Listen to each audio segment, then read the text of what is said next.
This next story is possibly my favorite story ever. Before we get into the game show, I have a story to tell you. All right. I just got back from Thailand. You ever been to Thailand? No. Fascinating country for a lot of reasons. Some good, some bad, but just fascinating. So I stayed in this neighborhood called, I'm going to crucify it, Sukhumvit or Succumbit or something, whatever. It's just throngs of people everywhere. Business district. You walk down the street, there's bars and restaurants and hookers and ladyboys. You would love it. It's very, very depraved, and people trying to sell you drugs. People trying to sell you bootleg T-shirts. You can go there, go to the, hundreds of tailors you can go to measure you out and get a custom-made suit and shirts and stuff like that. Just throngs of activity, and it's one of those like 24/7 places. And so I went for a walk one evening, say 10 p.m. at night. And it's almost like you're almost in line, like at Disney. Like there's so many people walking in each direction. And I'm walking down the road, and this Arab guy, maybe a little younger than me, looks at me and goes like that to me, like you got something on your forehead.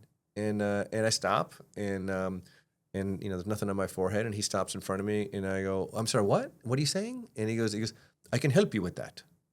I go, well, what are you talking about? And he goes, your hair, it's falling out. You're going bald, and your hair is gray. And I go, I'm not going bald, man. And he goes, no, just hear me out. He goes, I'm from Dubai. I go, oh, really? I used to live in Abu Dhabi. And so we kind of bump hands. And he's like, you need to go to 7-Eleven, and the ingredients are very cheap.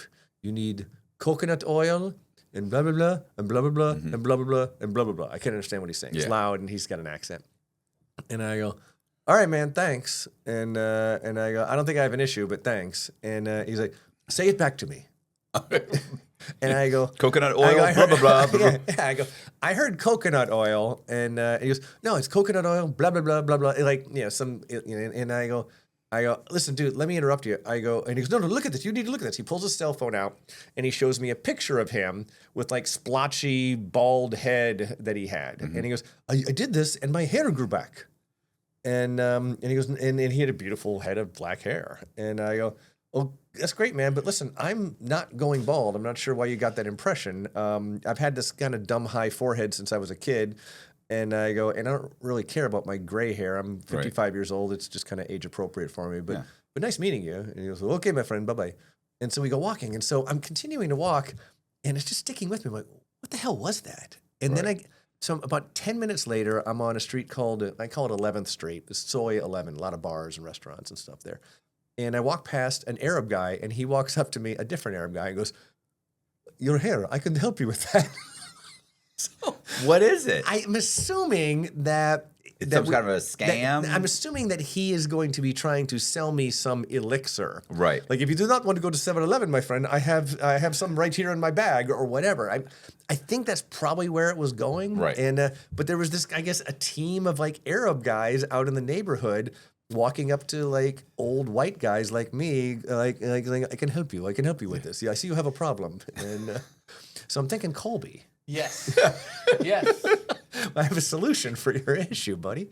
Yeah. If we have any connections to Turkey, we need I need a discount. Yeah. The Turkey thing. I've been thinking about, why can't we just go to a surgeon here?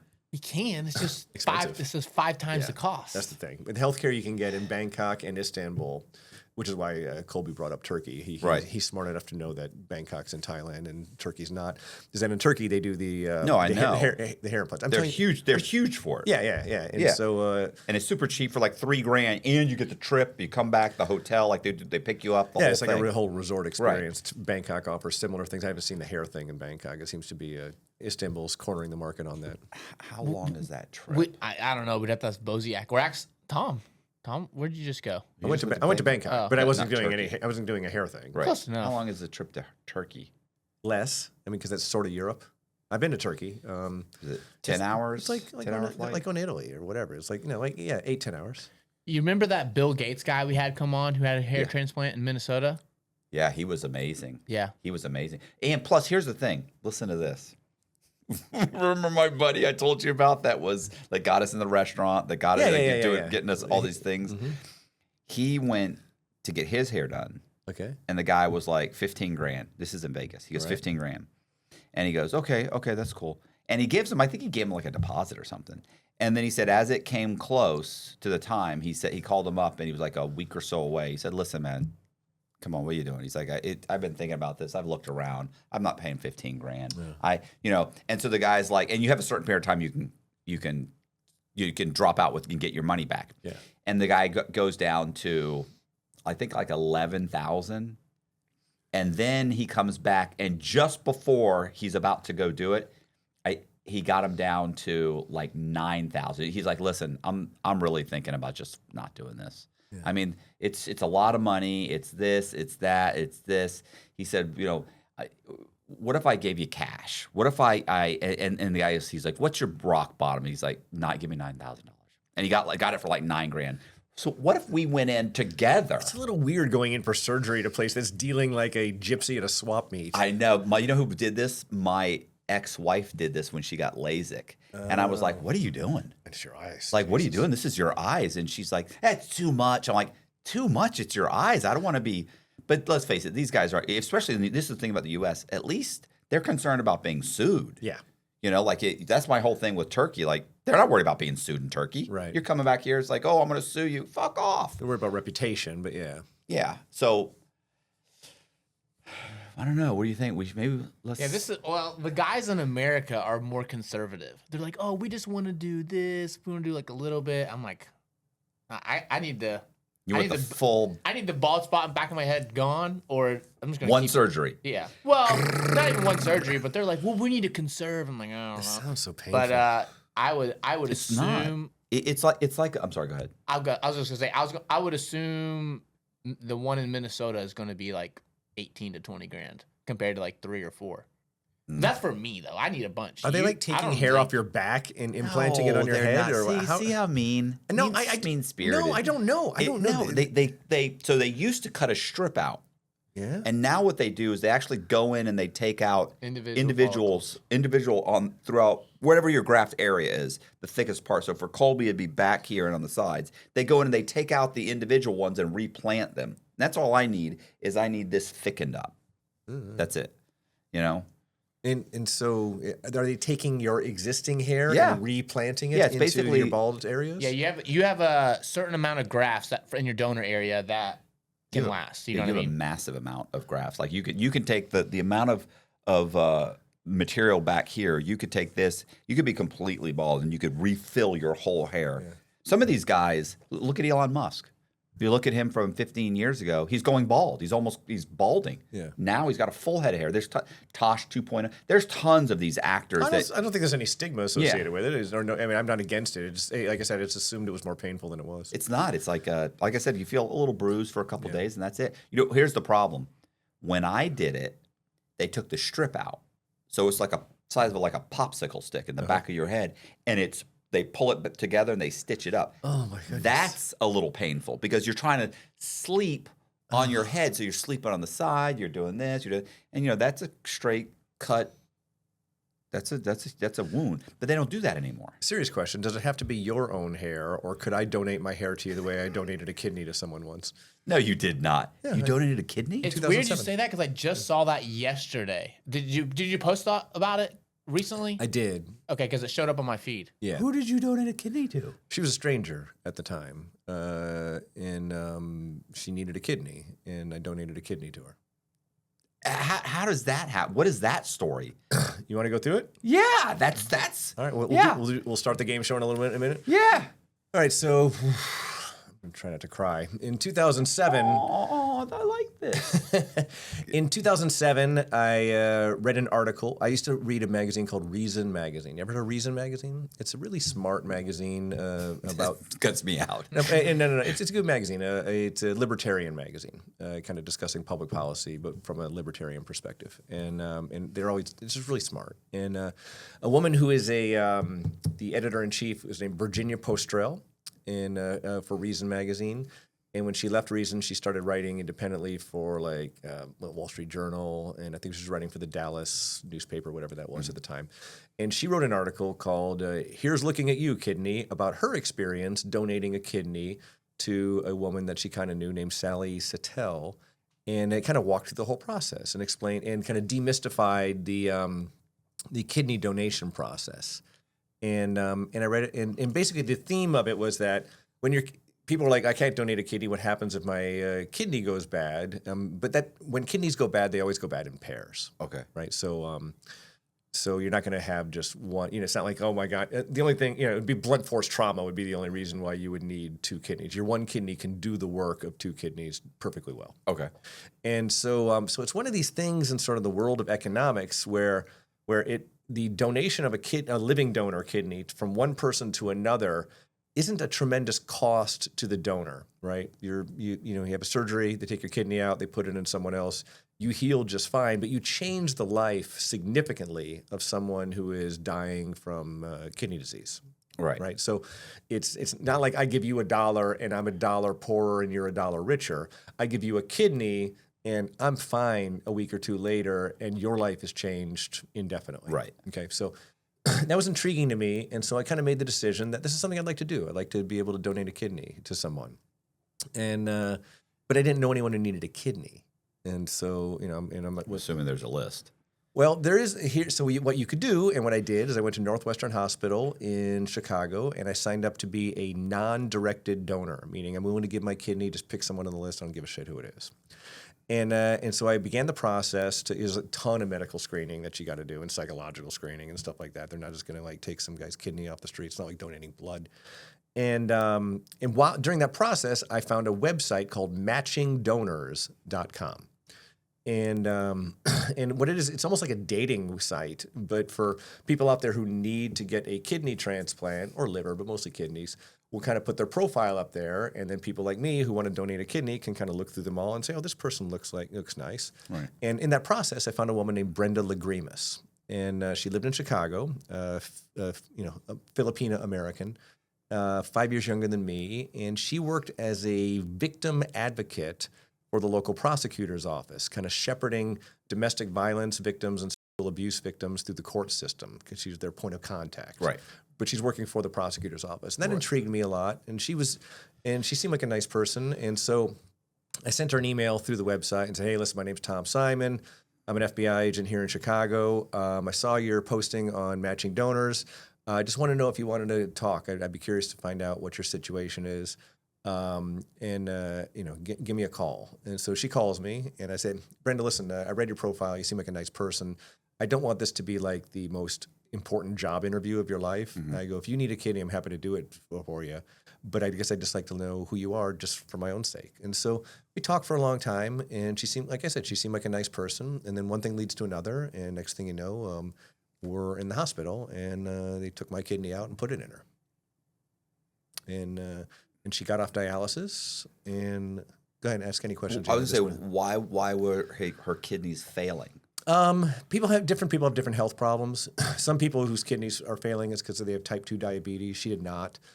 Some people just are born with a bad kidney or bad set of kidneys, mm-hmm. and they're just not working. With Brenda, it was not entirely clear to me or to her what exactly her problem was, but she's on dialysis, and dialysis is a prison. Mm-hmm. I mean, it's really you're hooked up to a machine keeping you alive for so many hours a day, and you're exhausted, and it's just it's a solution to keep you alive, but it's not a life. Yeah. And so she got the kidney, and was doing better, and it was kind of a weird relationship going forward because so they had a big party for her afterwards. I went to the party, and so there's, I'm being hugged and thanked by like 1,000 crying Filipino aunties who are all super nice. Right. And, her niece and nephew, she was unmarried, her niece and nephew, but she's very close. Her niece and nephew were the same age as my kids. So my kids were invited to their kids' birthday parties and all that. And I kept getting invited to their family function. I felt really awkward about that. Because to me, this was a no strings attached thing. Right. I wasn't looking to buy a new best friend.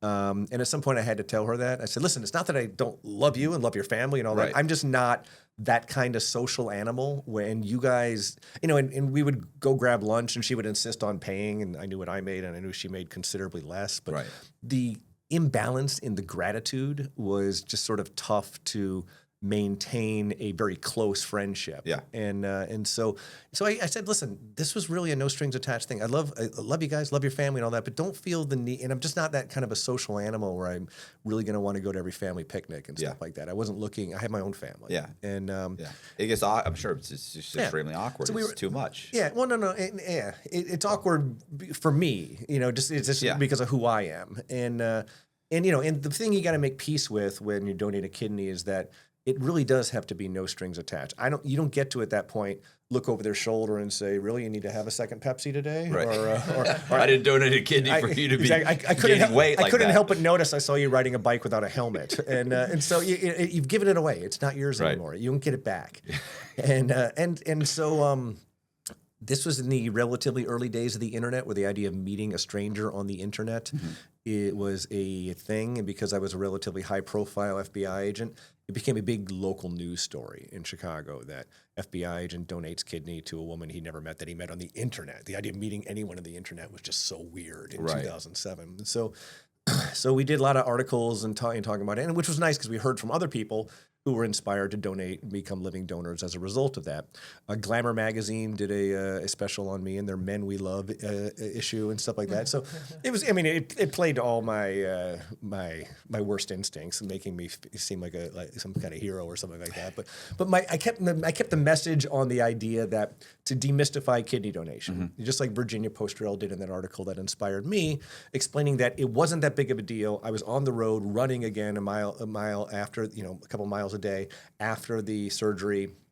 There's I don't feel it. It's not like I have this gap inside me or I'm lopsided. Yeah, you're not walking to the left. Yeah, nothing like that. No. Yeah. And so the issue with the kidney donation, though, is it's just a blood type match. And the recipient needs to be on anti-rejection drugs, which lower their immune system so their body doesn't attack this foreign kidney.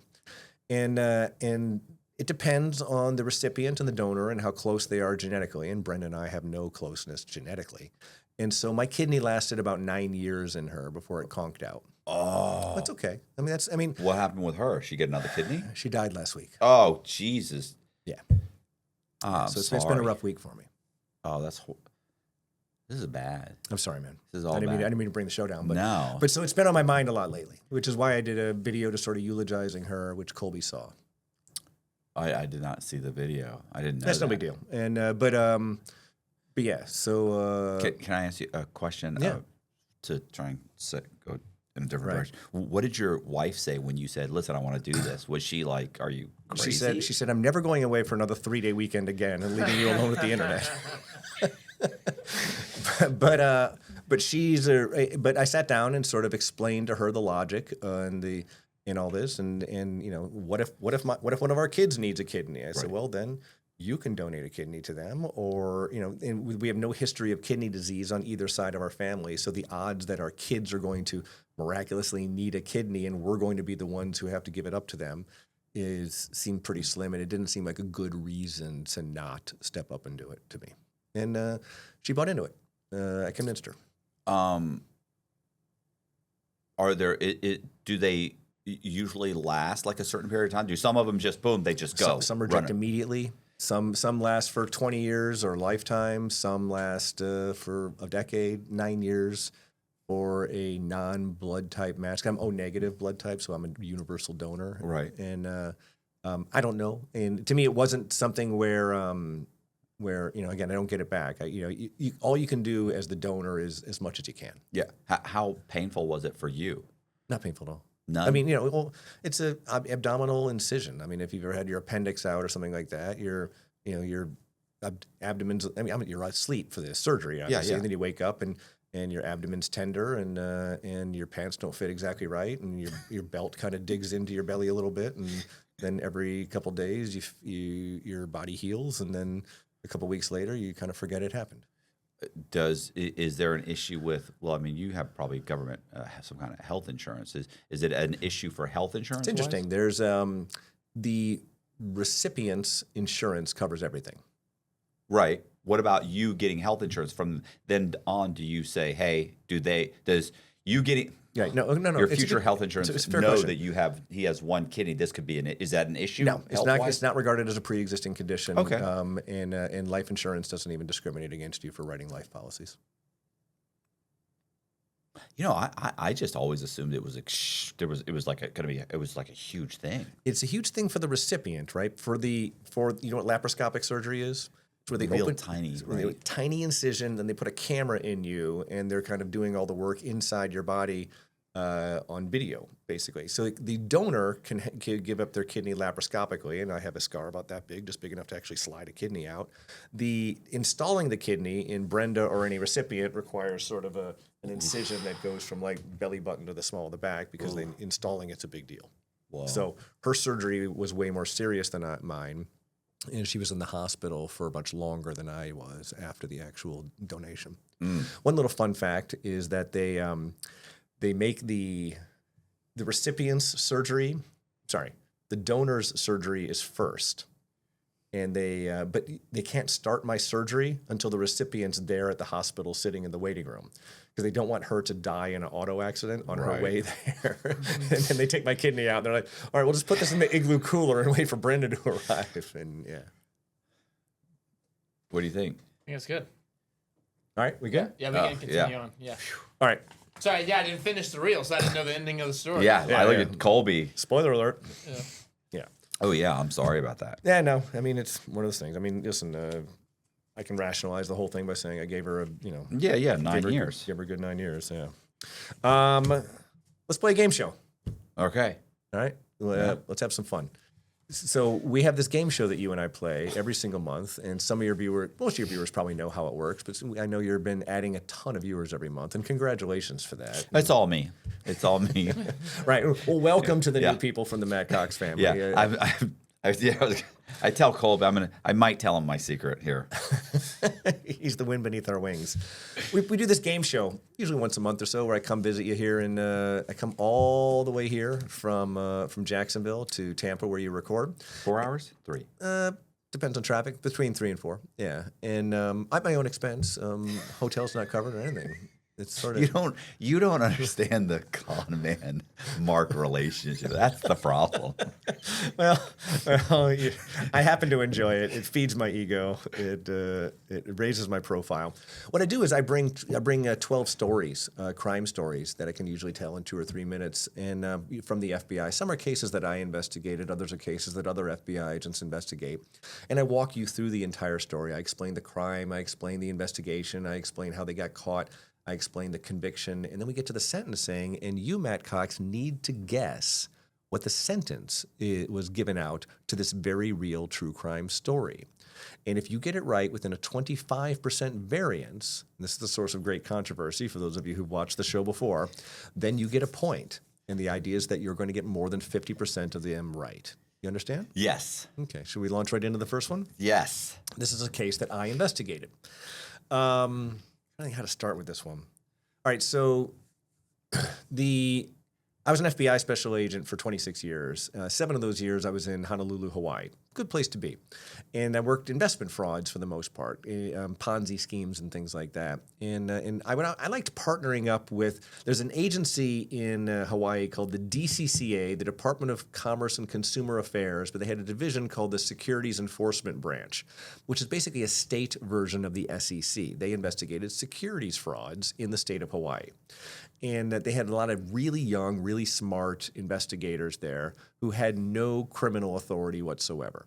And so I got together with them, introduced myself, and said, listen, I would love to work cases with you side by side, shoulder to shoulder as partners.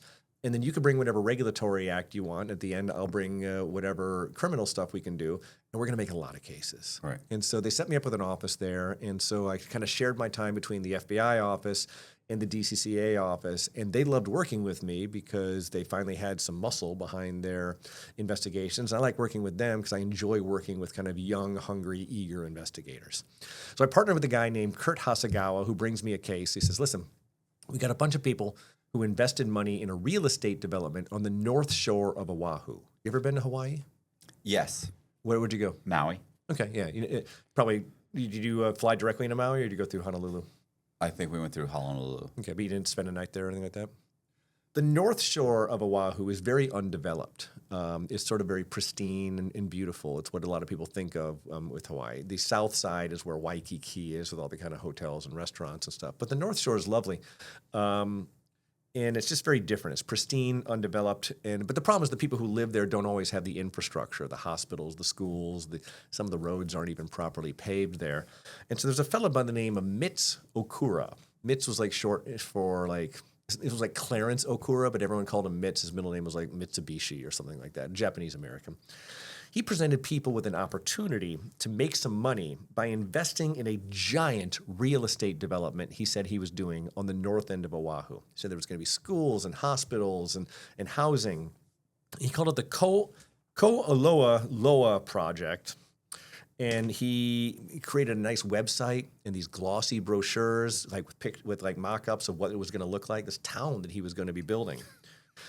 I don't know why I immediately see you opening it, and it's one of those pop-up. Yeah. It's going to look like this. Yeah. And the problem in all of the collateral materials were really nice. They were designed to lure in investors. Yeah. And it worked. The problem is that Mitz never owned the land, nor did he have the right to develop this property at all. Right. It was, he may have aspired to do it in his brain, but there was no, he was lying to people. When you start looking into Mitz, he was a lifetime con man, but small cons, like bad checks and like borrowing money for this and to pay back this guy. And nothing big, nothing federal, but I don't know that he ever had a legitimate job. He was just sort of a street level grifter. In this real estate development, he took in about $500,000 from 12 different investors to kind of build this giant real estate project, and then he spent all the money on himself. Like not a penny of it went into it. He did Ponzi back some of the money to some of the other people with taking one person's investment and giving it to someone else. So the net loss to the 12 investors is $421,000. Okay. And so one day after I kind of put it all together, I show up at his office. Knock on the door. He answers the door. Me and my partner, Kurt Hasegawa from the DCCA. My name's Tom Simon. I'm a special agent with the FBI. This is my partner, Kurt, with the state of Hawaii. I want to talk to you. He invites us in. We sit down in the conference room. We begin asking him questions, and I begin leaning into the interrogation. And when I do an interrogation, I often give the people, the subject, kind of two options. I say, listen, I know this whole thing was a big scam. I know you're ripping people off. You know it, I know it. There's not a person in this room who believes that this thing was ever going to be a legitimate project. What I don't know is that were you doing this because you hated these individual people and you wanted to harm them, or were you doing this because you had an extraordinary need for money for some reason in your life and you thought down the road and you lied to them thinking that down the road you could somehow make it right? Which was it, Mitz? What's he going to pick? Yeah. He's always going to pick. No, I needed money for such and such, and I was going to pay him back. That's exactly what it was. He goes, all right, listen, I needed the money. And I go, and I reach across, I always touch him in the hand. It's okay, buddy. We've all been there. You're done, though. No. I go, what was going on? All right. And he goes, all right, here's the deal. I married a Korean woman. Period. Yeah, he leaves it at that. It's just hanging there in the air. I'm not Asian. I go, I'm sorry, Mitch. I don't understand. And he goes, you don't know about Korean women? And I go, no, man. He goes, it's never enough for them. He goes, they want more and more money. Their whole thing is spending money. They want to get makeup and they want to get their hair done and they want the best purse. They want the best outfits. All Korean women want to do is shop. And he goes, I was over a barrel. He goes, this wife of mine is costing me a fortune. And so I needed to do it because this Korean broad that I married is just costing me a fortune. He goes, and he looks at the Asian guy next to me. He goes, you know what it is with Korean women? He goes, yeah, I know.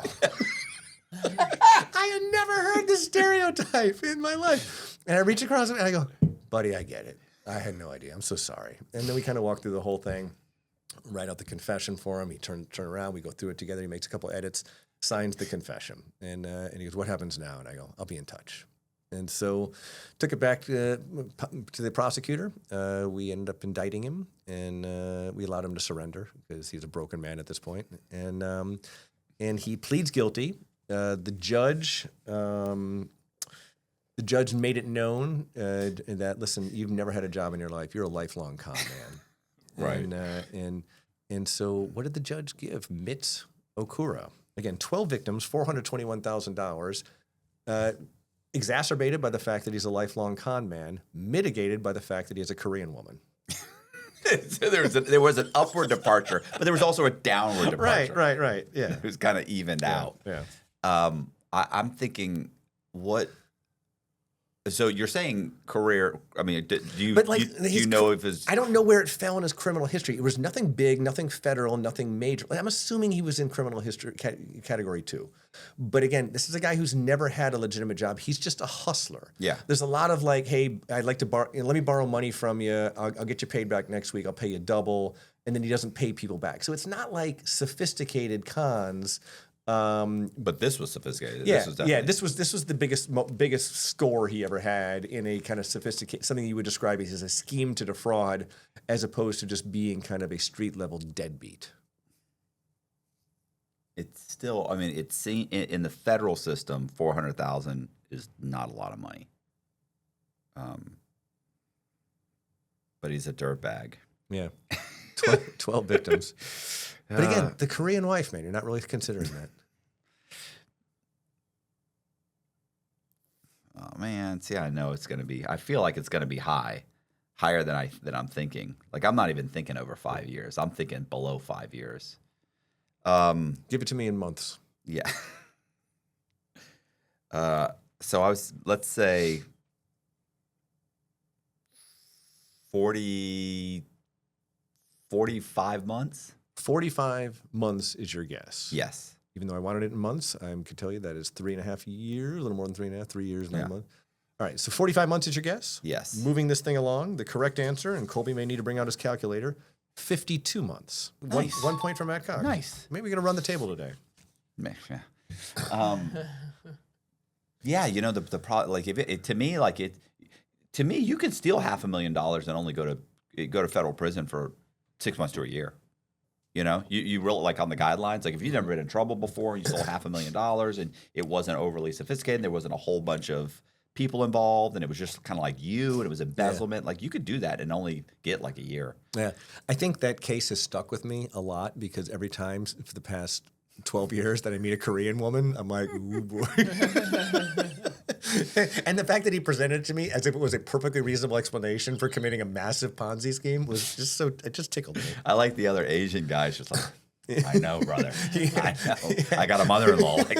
Yeah. Kurt Hasegawa, he knew about this stereotype. I did not. Do you think, or how much time did he save himself by writing his confession when he met you? Like if he would have been like, no, I'm gonna like, get an attorney. Okay, so what he did is he certainly saved me a lot of time. Yeah. From having to actually like prove this thing up fully.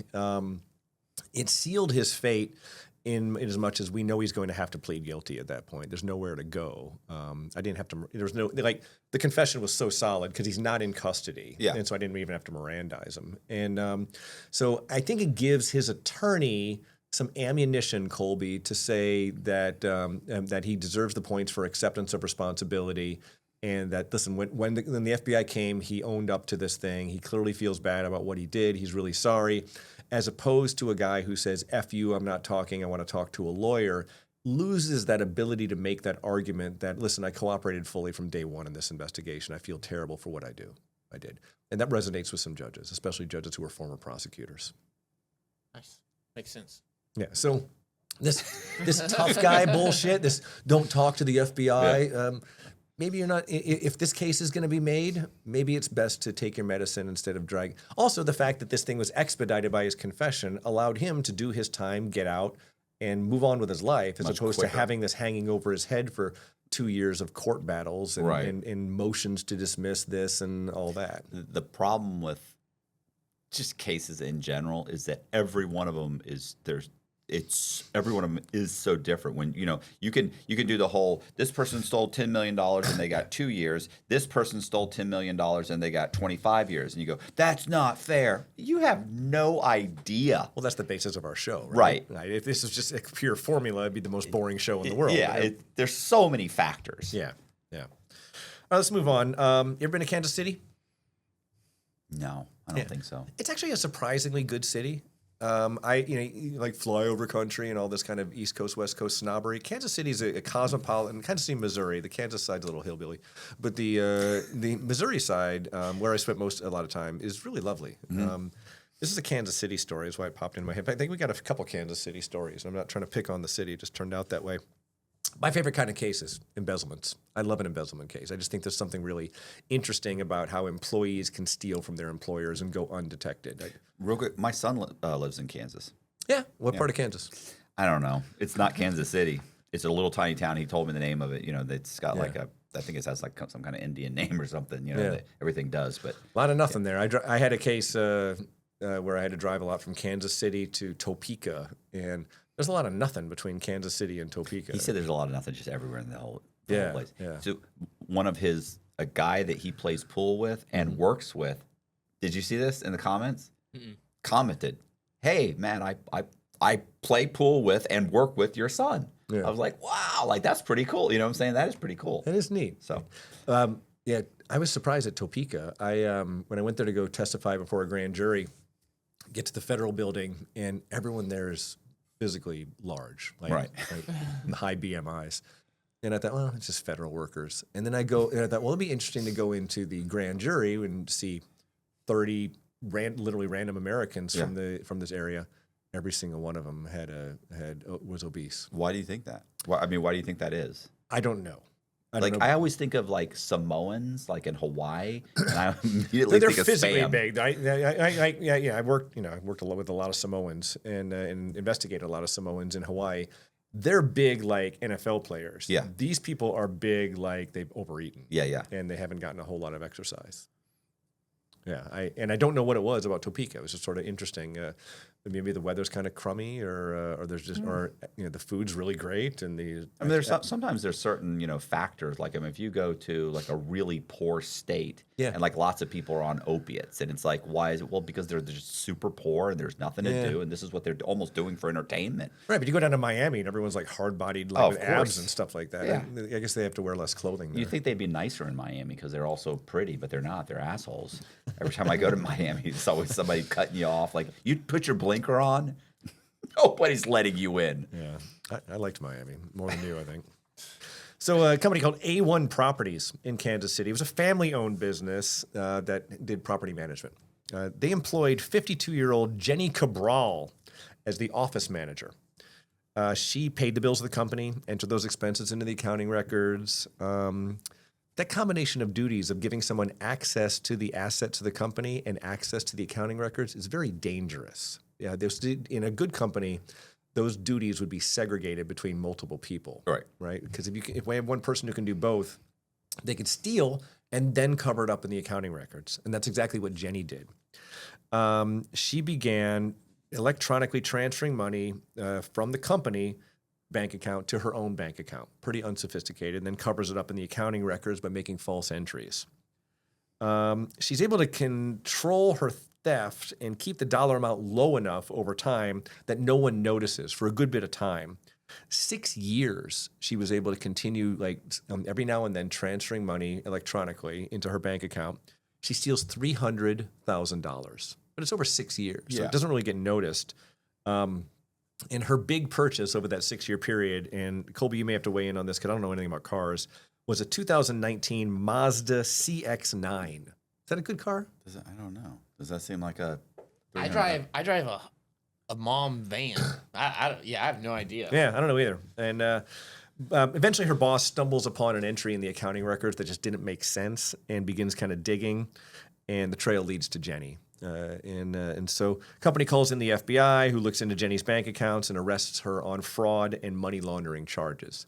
They seize her Mazda. They take her car from her because it was proceeds of the crime, and forfeit that.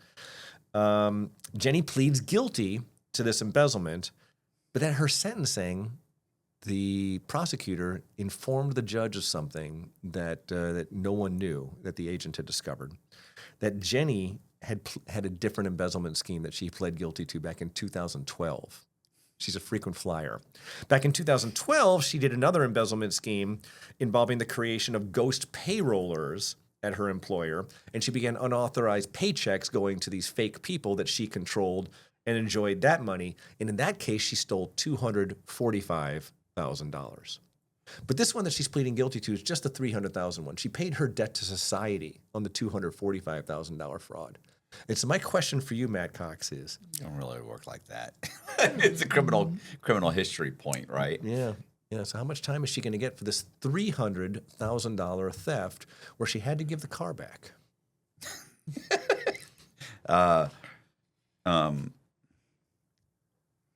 It feels like it falls in line with the other guy, with the wife.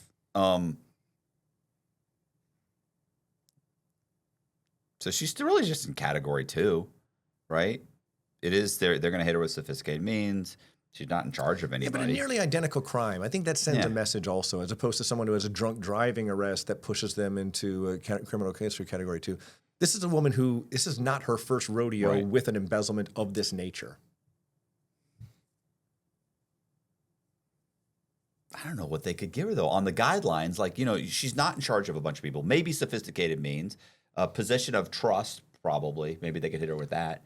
Maybe, I don't know. I'm still thinking, like 48 months. I mean, I know you're trying to give me a little push and say higher, but I'm just trying to make sure you're fully informed, Matt. That's my interest I think 48 months. I think 48 months is roughly, I said 45 before, right? And this is, I think 48. I mean, it's just not a ton of money. Yeah. And I understand it's the second time she's done it. I'm not saying she's not an asshole, but she's got that's why you have the criminal history category. Yeah. I feel like 48 months seems, I don't think you're thinking illogically. Okay. But you're going to go with 48 months either way? I am. You going to stick with that? I am. Well, we should probably move this ball forward then, shouldn't we? How much? Once again, the Colby rule has saved your hide. She got 5 years in prison. Yes! So you're exactly at 75% of what she got. She got 5 years, 60 months in prison. Running this thing. Jenny Cabral. So how much weight do you think the dollar amount has to do with the sentencing? As opposed to doing it before and other mitigating There's a factors. grid. There's literally a grid you can look at online if you look at the federal sentencing guidelines for fraud that has like 0 to $50,000, and then it's like 1 point, like 50,000 to 120,000. What's funny is in the higher levels of the grid, it's like 2 million to 12 million. That's a lot of big difference there, but you're in the same category. Yeah. So and each point is representative of, is it a certain amount of years? And then they get more points for your criminal history category. You get points for more than minimum planning, and then you get points off for acceptance of responsibility. It's this math formula that spits out a sentencing range of 36 to 48 months, and then the judge, in theory, is supposed to go within that range. Right. Although these judges these days they're going hog wild, just doing what they want. So they'll kind of add it all up. Okay, I got 5 points. That says this. Right. Yes. And those points correspond with the time. Yeah. Exactly. And you, by the way, the charge alone, you already start off like if it's bank fraud like that automatically gives you, like, let's say 8 points right there. So you already started at 8. Then it's, he was in charge of more than 5 people. That's another point. Or maybe 2 points, or there's so much money. Oh, that's 5 points. Next thing you know, you're like, oh my God, I'm in the 30s. Like, there's 30 points. Would you have 20, 26 or something? Me? Yeah. Gosh, I was like 30. Yeah, no, I think it was after eventually it came down. Yeah, because initially my PSI said 32 years to life. And so I was like, I just want to remove my plea. Like, why would I plead guilty to 32 years? That's the max you can give me. Why would I plead guilty to that? Yeah. I was like, I just want to take my plea back, and I'll just go to trial, and then I can preserve, my right to appeal. And so then they came back, well, what do you think doesn't apply? Like, this one. And then we got it down to 26. Yeah. Which I think was, I got 26 years. I think it was maybe 26 points. Maybe it was 28 points. Whatever. Yeah. Speaking of which, in all of your days of being a bandit ripping off banks, do you ever rip off any credit unions? I want to say there had to be. I don't think I would say there is. I do not recall a credit union. Your Honor. Yeah. Maybe there was, but I don't think so. Most of them were like mortgage or lending or banks, and I don't remember a credit union. You would think there would be a credit union in there somewhere. Yeah. Oh. I have really mixed emotions about credit unions. Okay. Because credit unions are not like those people who are like, screw banks, man. The banks are just trying to rip you off. Big multinational corporations. I get that instinct. On the other hand, the answer to that would be credit unions, which are owned by the members or depositors. And oftentimes there's some sort of affinity with them, like this is the bus drivers credit union or something like that, or the mining company has set up a credit union. The problem, though, and why I would never put my money in a credit union is because I spent 26 years investigating, or 20, whatever, however many years, investigating frauds, many of which were at credit unions. And quite often, not always, but quite often, there's no one watching the store at these credit unions, right? Because they're not oftentimes hiring like the best, most sophisticated bankers out there. They're hiring somebody who is from that affinity group, who kind of came up through the bus drivers association and decided to kind of run the credit union for the bus drivers. Okay. I've seen so many frauds in credit unions, and the regulatory agency that oversees them is the NCUA, the National Credit Union Association. They insure the deposits the way the FDIC insures deposits at banks. And they're very good people, very good investigators, very good auditors, but they are just spread thin. So I want to tell you a story about a credit union in Atchison, Kansas, back in Kansas, called the Muddy River Credit Union. It would function like a small bank for the steel foundry in that town. And for 2 decades, it was managed by the same woman. Her name was Rita Hartman. She actually was on the city council and served as mayor of Atchison, and everyone trusted her. She was a very beloved local figure. And then one day, customers start showing up at the credit union, and they were told that it was closed because there was no money left. You can't get your money because there's just no money left. I'm not even talking like cash in the vault. I'm saying that there is no money in this credit union. And so the NCUA, the government, takes that credit union into a receivership and functions as its owner while they're going through and auditing it. And they discover that the problem was Rita. Shocking. She'd been stealing money from customer accounts for years and doing a terrible job with the record keeping. And she's also giving loans out to herself and to family members that didn't have to be paid back. And you do that enough, eventually there's going to be a solvency problem at the credit union, right? Because there's not a giant, the assets aren't that big. And so the government arranged for that credit union to be absorbed by a bigger credit union, and the depositors were eventually made whole. Right. So no harm, no foul there. And the FBI is called in to criminally investigate it because the NCUA is not a criminal investigative agency. And it was really, really hard for them to put together 17 years of embezzlement by Rita. Eventually, the records just can't establish how much she took. All that we can establish is that this credit union ain't got no more money left. Right. So they were able to actually piece together $750,000 that she put into her pocket through these stealing from customer accounts and loaning it out, but the loss has to be way higher than that. I was going to say, that doesn't seem like enough to... Right, but the problem is you can only charge her with what you can prove. Right. And so while you could, the insolvency of the credit union, because the records were so bad, you got to throw your hands up and say, I have no idea what the assets, we could say what the assets should be and that money doesn't exist anymore, but the only thing we could show is that Rita got $750,000. And so that's what she ended up pleading guilty to. At age 71. Okay, it was fraud, and so she drove this credit union under single-handedly herself, but her guidelines range that the government could prove, if they were called upon to do so, beyond a reasonable doubt, would only be $750,000. How much? And she's also 71 years old, and beloved blue-haired lady, Matt Cox, former mayor of the town. She made the best blueberry pies at the Foundry's pie No contest. criminal history. Oh, gosh, no. She's a pillar in the community, man. Everyone loved Still, Rita. I think then I'm back to 48 months. You're back to 48 months? Yeah. Why not? Like, what, I mean, I would say, yeah, I mean, she sounds to me like she did a lot of this herself. I didn't seem like, she pled guilty. She didn't go to trial. Yeah. She's not really in charge of anybody else. But she ran an entire financial institution into the ground. God, I wonder what they hit her for with victims. Yeah, I mean, I have no idea how many depositors there are. It had to be in the thousands. Yeah. Maybe hundreds, but I mean, a lot. 5 years? 60 months? 60 months. I'm not trying to talk you off the 48. I just want to make sure that you understand the magnitude of Rita's actions. I still don't think $750,000, although I'm sure that Even then, The burden of proof's on the government. 55 months. 55 months. Okay. You feel comfortable with 55? Kind of. You're making me feel uncomfortable, but yeah. You want to talk to HR about the uncomfortable feelings you're getting from me? I'd like to introduce you to my HR guy. His name's Colby. 55. Okay, 55 months. We want to walk through I'm splitting it. I'm splitting the... We started at 48, then we got to 60, and now we're at 55. 55. Okay. Once again, the Colby rule saved you. The correct answer is 63 months. 3 out of 3. There we go. Look at this. Liking this. I know, see? Boy, the last time I got slaughtered, even with the cheating. Even with an inside man. Yeah, even with your, exactly.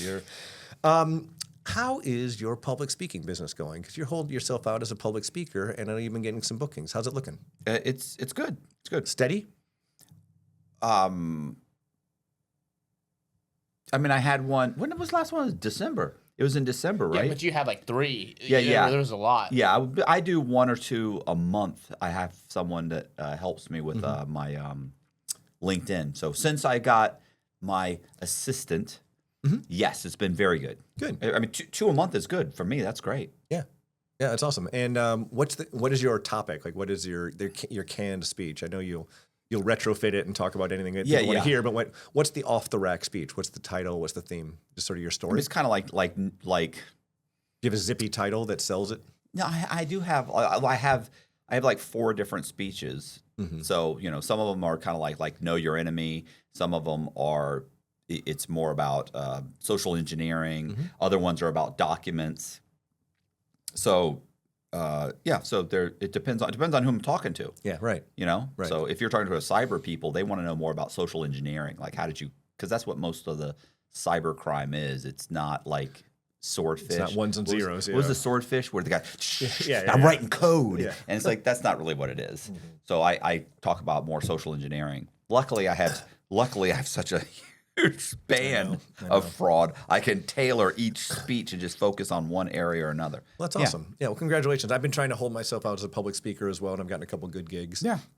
I think a good market for me has been physicians' offices and dentist offices, not the office themselves, but associations. Like I'm speaking at the Endodontist Conference in Salt Lake City coming up and all that, kind of telling the story of frauds and doing what I do here and on my social media feed at Simon Investigations on Instagram and TikTok, where I tell short crime stories that illustrate a larger point, and I could tailor them per industry. I have hundreds of stories that often many of which I bring here with you, and I see a lot of stories happening in dental offices and physicians' offices because they're really good professionals and really good at what they do, but they don't train them on how to run a business. Yeah, and have they're not bookkeepers, they're not managers. So it's that lady in the back who's running your manager, she's oftentimes stealing from you. And I tell stories and talk about the internal controls that dentists and physicians can put in place in their business to prevent them from being defrauded. Right.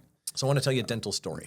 Okay. I was just how do you get these? Do you have like a LinkedIn account? Yeah, well, I have LinkedIn. I have a kind of speakers page. I had a assistant in the Philippines who was contacting associations for me, saying, "Hey, I'm Tom Simon's office and all that."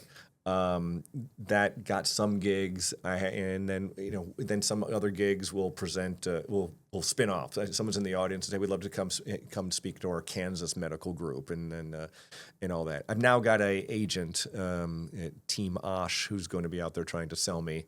Problem with those gigs is that he's going to take a percentage. Yeah. Well, my assistant, she works my LinkedIn. She does it all percentage too. That's good. Yeah. Yeah. I guess I'm comfortable with that. I don't mind them having skin in the game, especially if they're going to get out there and sell it, because I'm busy doing investigations. And yeah, I was gonna say I listen, definitely worth it. And what's great is that she treats me like a small child. Like I literally, before I'm taking the phone call, she's texting me. I'm like, listen, these are the guys that said such and such. So she reminds me as I'm walking in to like do the speech. She's like, remember, this is the association that wanted you to focus more on this than that, and you told them this. I think I need a little bit more of that bespoke thing going on, and because my current assistant, who's on hiatus right now, was charging me X dollars amount a month for X number of hours of work. And then she's kind of building out a spreadsheet. Like, these are the people I connected with. These are the people I've sent the introductory email to. And that's too much. I can't be doing all that.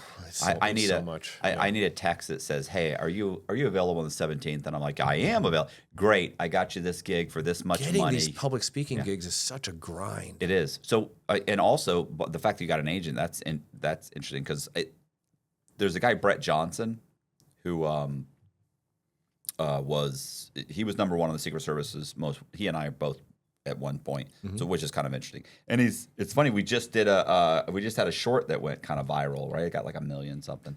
Anyway, so he did a lot of cyber stuff, and Brett Johnson does, like, I'd love to be at his level, like, just he gets these huge fees, but he has an agent. The problem is to get an agent, because I went to him and I was like, "Hey man, can you give me your agent?" And so first his agent was like, "No," because it's kind of a conflict of interest. Like, you guys are both that have the same. I disagree. You get them a menu of options, right. But But the other thing is, unless you're bringing, this is what I was told by him and another agent. They were like, "Look, unless you're bringing in $25,000 a speech, agents don't want to deal with you." Yeah. And I was like, who the fuck's getting $25,000 for a speech? That'd be like, nice. Are you serious? That's insane. There are people who do, and I have met them. And I want the career that Chris Voss has. He's the former FBI agent who wrote that book, Don't Split the Difference, and he was a profiler. And, and his speech, actually, very coincidentally, because we both come from the same FBI background, touches on a lot of the same themes, kind of the use of empathy and putting yourself in the mindset of the person you're talking to get them to do things, to, whether it's confess or whatever. And so I want his career, honestly. The thing is, he's written a book, and you've written a book, which helps, right? Why don't you write a book?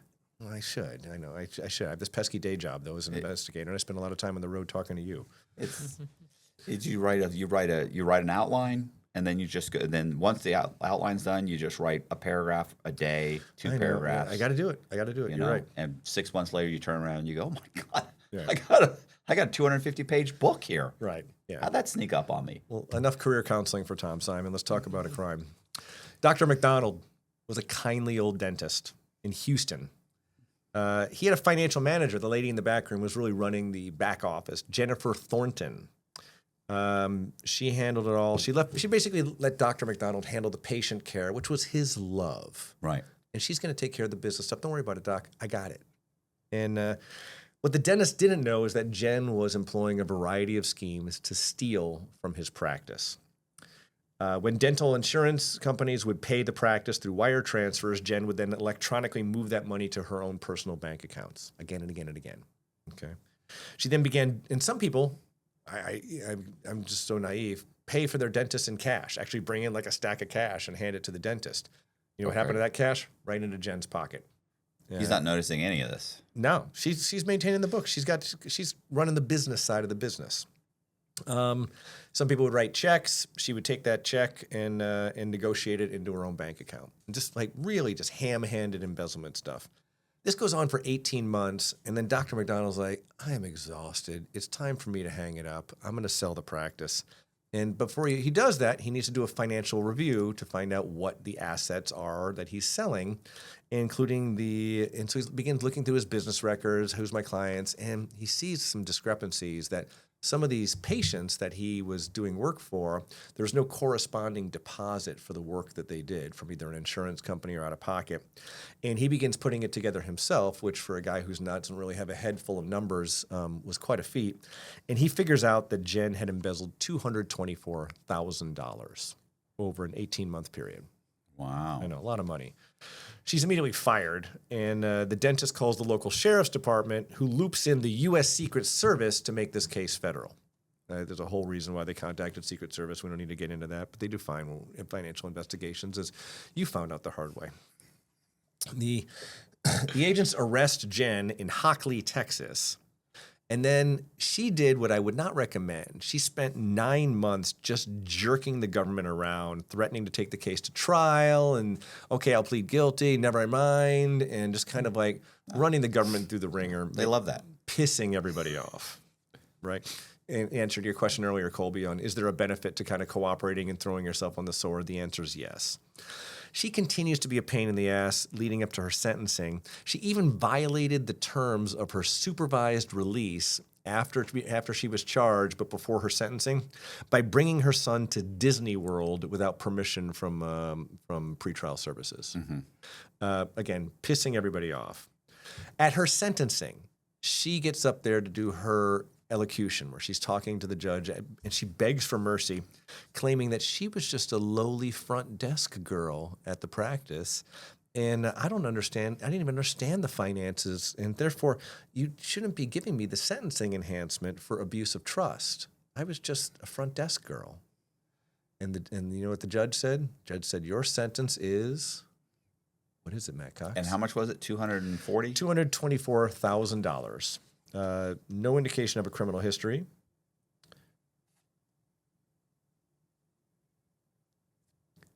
It's not a lot of money. But if she probably didn't get, like to me, if I was the prosecution, I'd pull the Acceptance of responsibility and plea in a timely manner. She did plea right away. Well, right? Not really. I mean, she kind of jerked him around for 9 months, pretending that she was going to go to trial. Okay. And, they're picking trial dates and then kicking him down the road. And there was a lot of that kind of, I've seen it a lot with white-collar crime people. They just can't swallow the idea of pleading guilty. You can't send me to jail. I'm not a criminal. I've had people plead guilty the morning of jury selection. Like they're playing chicken with the government. And you think the judge is like that? No, but the problem is that that tactic tends to work in state courts. A lot of times that will work in the state court, but in the federal hoping court, that the government just won't be ready. And they don't want to go to trial. They don't want us to have a 3-day trial. I just plead guilty, and usually a lot of times they'll the offer will get better and better as they're getting closer. Yeah, because the government starts thinking, God, this guy's so confident. Maybe we don't have it. Mm-hmm. Maybe we're not sure. And then the day of, maybe they'll throw out a last plea deal. But with the feds, that almost never happens. Yeah, they're overly confident because they have such a huge budget, and by the time you're going to trial, you're done. Right. I also think that she did not do herself any favor with the judge after this long investigation, the pre-sentence investigation by U.S. probation, which is sort of the judge's guy writing up a statement about what happened, then getting up there and claiming that, hey, listen, I don't even know what's going on. I was the lowly front desk girl. I don't understand the finances. I shouldn't even get an abuse of trust. I think those type of things don't resonate well with a judge who has done this before. I'm giving you a hint. 60. What? Go ahead. No, I'm just telling you. I want you to be fully armed with the facts. Here. I mean, it's not a big dollar amount, but she's 60 months. I'm gonna go 60 months. 60 months is your guess? Yeah. Okay. The correct answer is 41 months, and I don't think you got it. Mm-mm. This next story is possibly my favorite story ever. I love this story so much. I've been waiting now for well over a year for this one to be sentenced so I can bring this to your show. I would hop on Pacer, the U.S. Court system's website, and see, has it been sentenced? And finally has. So now I have an answer to this thing. As an aside, when I come visit you, I stay at the Hard Rock Seminole Casino Hotel. It's a casino owned by the Seminole tribe, which is kind of Florida's Indian tribe. Mm-hmm. And as a real aside, I just want them to give me a free room in exchange for plugging on your show, or I'll plug it on my Instagram. I've sent so many emails and filled out so many forms. I get nothing. I don't even get a response, not even a no thank you. I mean, these guys got to do me a solid. I mean, yeah. I mean, Jesus. I mean, I know they're Native Americans and all that, but my 23andMe says I'm like 164th something. And did you tell them that? Yeah, I'm a Native. I'm one of them. You should print it out. Yeah, and exactly. Send it. Hey. Yeah, right. I'm also like 1/100th sub-Saharan African. I mean, invite me to the cookout. You need to play a little more slots. I'm sure they'll eventually give you a free room if you lose enough. I know that's the problem, is that the poker table doesn't. The rake is not paying for their thing, but the plugs are. I bet you there's tons of people who stay there every week because I keep mentioning, although I'm keep mentioning it for free on your show. So anyway, this is about an Indian casino, a different Native American tribe, the Potawatomi tribe. Ever heard of them? Mm-mm. Yeah, it's a tribe, I guess. The Four Winds Casino in Michigan is owned by the Native American Potawatomi tribe. And wait until you hear what happened. Okay. So one day, the casino cashier receives an emergency phone call from a man identifying himself as a Potawatomi tribe leader. We heard this. I've heard this. Maybe in my feed. I don't know, but nobody was. I don't know what the person was, but it's amazing. It's kind of an amazing. This is a con man. We're getting there. You're getting ahead of yourself. This is a con man. Yeah. The big chief on the phone said, "We got a problem. The tribe needs help. Get $700,000 together and meet me in this parking lot in Gary, Indiana. We have an important tribe business. You don't need to know the details. Get the $700,000 together. We'll sort it out later. Get it right now. I'm Chief Running Foot or whatever. I don't know. Who knows?" So the young cashier's like, yes, sir, yes, sir. And gets a duffel bag, puts $700,000 in the duffel bag, drives all the way out to Gary, Indiana to meet the chief in a gas station parking lot in Gary, Indiana. The courier arrives. He's met by the man, identifies himself as the tribal chief. Shake the hand. In my mind, I like to picture him dressed as the Indian from the village people, and who gladly accepts the money. Says, "All right, I'll be in touch," and drives away. The young cashier drives back, tells his bosses, "Craziest thing happened. Chief Running Foot." And they're like, "Who?" They'd been scammed. It was a total con artist who called them, social engineered them, like you were talking about, into delivering $700,000. The tribe calls the FBI, who begins conducting investigations about, they're doing a phone study, where this phone number come from, tracing this burner phone, who bought this burner phone at what Best Buy, doing geolocation, who was at this parking lot at this window of time, and they figure it out. It took a while, but they figure it out. It was Jesus Garcia of Chicago, a Mexican illegal immigrant. I love this. The FBI does a search warrant of Jesus's home in Chicago, and inside the safe, they found a single bundle of cash, still wrapped in the paper band with the Potawatomi Tribe Casino's name on it. The rest of the money had been spent or hidden or it's just how much? What do you mean? How much was found? I'm a little unclear on that. I was gonna say I thought the whole thing. No. They found it like a. They found like a couple grand. Yeah, whatever. I don't know how they package cash. Yeah. But let's say it's $2,000 bills or something like that, or $1,500. A pittance compared to the $700,000 that was stolen. Jesus was placed under arrest immediately and charged with theft from a tribal organization, which is a federal crime. Mm-hmm. And he went to trial, right? Because it's really just her word and some tracking and that the cash found in his house is a real problem. Yeah. That's a problem, combined with all the other circumstantial evidence. He didn't think so. He felt confident about this. Well, I'll tell you, the jury saw it the government's way and found him guilty. Understanding that as soon as he's done with his sentence, he's going to be sent back to Mexico. Mm-hmm. How much time are you going to give Jesus, my favorite little con artist? I can see the conversation with his public defender. If I can convince this chick to give me $700,000 at a parking lot, I can convince 12 jurors I didn't have anything to do with it. What a story for his amigos back home. Listen how stupid these Americans are. These gringos. Native Americans. They're not even gringos. Yeah. They stole from the Potawatomis. Oh my gosh, that poor girl, too. The shock that must have went through her. The panic, though, to be like the big chief is calling you and telling you they have a mission for you and it needs to get done right now. Sir, yes, sir. Okay. And just everything needed to fall in place at the right time for him, where there's just no one around for her to check with on this. Mm-hmm. And yeah. Yeah, I wonder if he had inside information, or if you call 5 of these casinos, somebody shows up with a bundle of money. Yeah.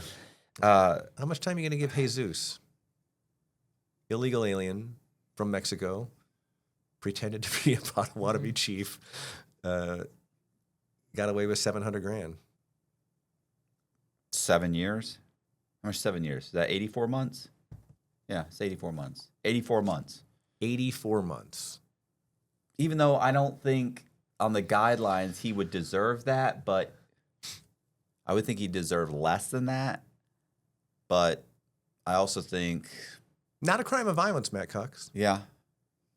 He just placed a phone call, went to a gas station, and someone brought him a bunch of cash. He said, "Thank you very much. Toodaloo." How? I hate it when he does this. 60 months? I want you to be comfortable with it. I'm not sensing that you're comfortable with either of these guesses. I'm not comfortable with that. He's.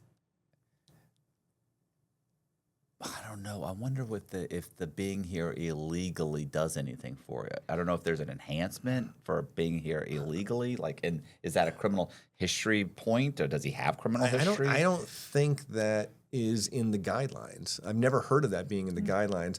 And I think there's also an argument to be made that how much time and effort are we going to spend with the care and feeding of this guy that we're just going to be sending back to Mexico anyway? I mean, he's got to be punished, right? 60 months? 60 months. Is that where we're landing? 60? Yeah, 60. 5 years? The correct answer, 40 months. I missed it. I think you missed it. Yeah. So I had a celly who, Victor, I can't remember his name. He's Mexico. This was so he had entered the United States, been thrown back out. Yeah. Entered again, got into a barroom argument, shot a guy in the head. The guy didn't die, so it was attempted murder. Okay. He ended up doing, so it was like in Texas or something, or maybe Arizona, I don't know, somewhere along the border. He got, let's say, 10 years. He did like 6. Okay. And then he went to the federal for reentry. Right. Federal. He got 8 years. So, but you only got 85. You had to do 85%. So he said, so technically, I'll do more time. He said on my reentry than I'll do. He said for the attempted murder. That's crazy. Yeah. So, Colby, help me out. When will this episode air? What's your best guess? My best guess, let's see, probably maybe a month from now, because we'll have two in the tank. So I would say early February. Early maybe. February, right before Valentine's Day. Yeah. I want to tell you a couple stories of love gone wrong, Matt Cox. Because I know you're a romantic at heart. I know you like romantic comedies. I know you have this never-ending romance with your bride. I just look at you and I think this guy's about love. And so you're going to do really well with these questions because these are the next couple stories because it's about love gone wrong. Let's start with 66-year-old Vernon Fisher. Okay. Matt, he was a ladies' man. You know the type, right? Yeah, I guess. He Yes. kind of prided himself on being a sugar daddy, had multiple women, and he liked to shower them with gifts. And because he felt that sort of built a little loyalty. Yeah. When he wanted to go out and get some tail. You know what that means. Yeah. So he was an internal accountant for a plastics company in Elkton, Virginia. And the problem is that his income just couldn't keep up with his desire to please the ladies. Right? So he cooked up an idea to supplement his income on his employer's dime to fund his generosity and take care of the ladies. You know what I'm saying? Yeah. You know what I'm saying? Yep. All right. Got it. So he links up his personal PayPal and Cashapp to his employer's bank account. So he could use the app to send money to his sweet, sweet honeys. But the money is coming from his Cashapp and his PayPal, but it's really coming from his employer's bank account. Well, he's sharp. See? But he's keeping the ladies happy, right? And I can't imagine that lasts long. And he was also shopping. He would go out and shop for them and buy them gifts from stores like Neiman Marcus, Kay Jewelers, and White House Black Market. It's a store, lady store. Okay. I guess. You like to buy outfits for them. You can imagine they're pretty sexy outfits, right? Because we're doing a sexy story for the fans. All of this being funded by this plastics company. He hides the theft by intercepting the bank statements when they would come into the company. He'd grab the mail and get the bank statements and just throw them in the garbage. Shit can them right They'll away. never find this. Yeah, destroy the evidence before anyone involved in the company could see the line items for the Cash App and PayPal money transfers, because that would be it right there in the bank statements, and then the jig would be up. Nobody will ever miss the bank statements. Right. So eventually his luck runs out when another accountant at the company finally figured out what was happening and tells the CEO, who calls the FBI. Loss amount at that point was $212,000. The federal grand jury indicts Loverboy. And how much time? He pleads guilty. How much time does this ladies' man get in the big house for $212,000. Don't know over what window of time, but let's say it's a reason. We'll say it's about a year. It doesn't really matter, I guess. 30 months, maybe 36. $212,000? Yeah. 3 years? 30 months. About 30 months. Are you thinking that he gets an enhancement or a discount for being romantic? I don't think I think it's a wash. It depends on if the judge is married to a Filipino. You know, he may have a little bit more empathy for him. Well, what does a Filipino have to do with this? I remember that wasn't it a Filipino? The Korean. The Korean. Oh, sorry. I was like, Filipino. Yeah, I don't know what Vernon's particular flavor of woman is. My guess is that not a whole lot of them showed up at the sentencing. A lot of these ladies who are. Could you imagine they show up wearing like this stuff? Yeah, wearing like. You bought me this fur. And the government just continues to like take articles of clothing off of them. Give me that watch. Sends them home in a barrel, in a potato sack. All right, so what'd you say? 30 months? Is that what it's saying? 30? I'm just trying 30. to hear you. It's a hearing issue, not a skeptic. 30 months. 30 months. Yes. Okay, well, let's move on because the correct answer is 15 months. The dollar amount's small. $212,000. That's nothing. I'm surprised. You're normally better at that. This is a question, and Yeah. I'll put the charts up for the audience to see. Mm-hmm. So, $215,000 is 10 points, and then 10 points first offense is 6 to 12 months. So what are some... Okay, so there's more than minimal planning, abuse of trust right away, add points. Mm-hmm. What else? Subtract a couple points for acceptance of responsibility. What else? Abuse of trust, more than minimal planning. Those are the ones that are most typical. Yeah, that's what I was going to say. Like, what's the most popular? And do you think a judge would be like... with the same show and all accurate information, do you think they'd almost be like spot on? Or is it still... No, because the judges know nothing. They rely on the U.S. Probation Department to actually tell them what the guidelines say and what the range is. That's why they have a pre-sentence report. Yeah. And he's also not... there's certain things that Tom doesn't know. Yeah. That's Does that make sense? Like he's giving me some stuff, but he's not giving me...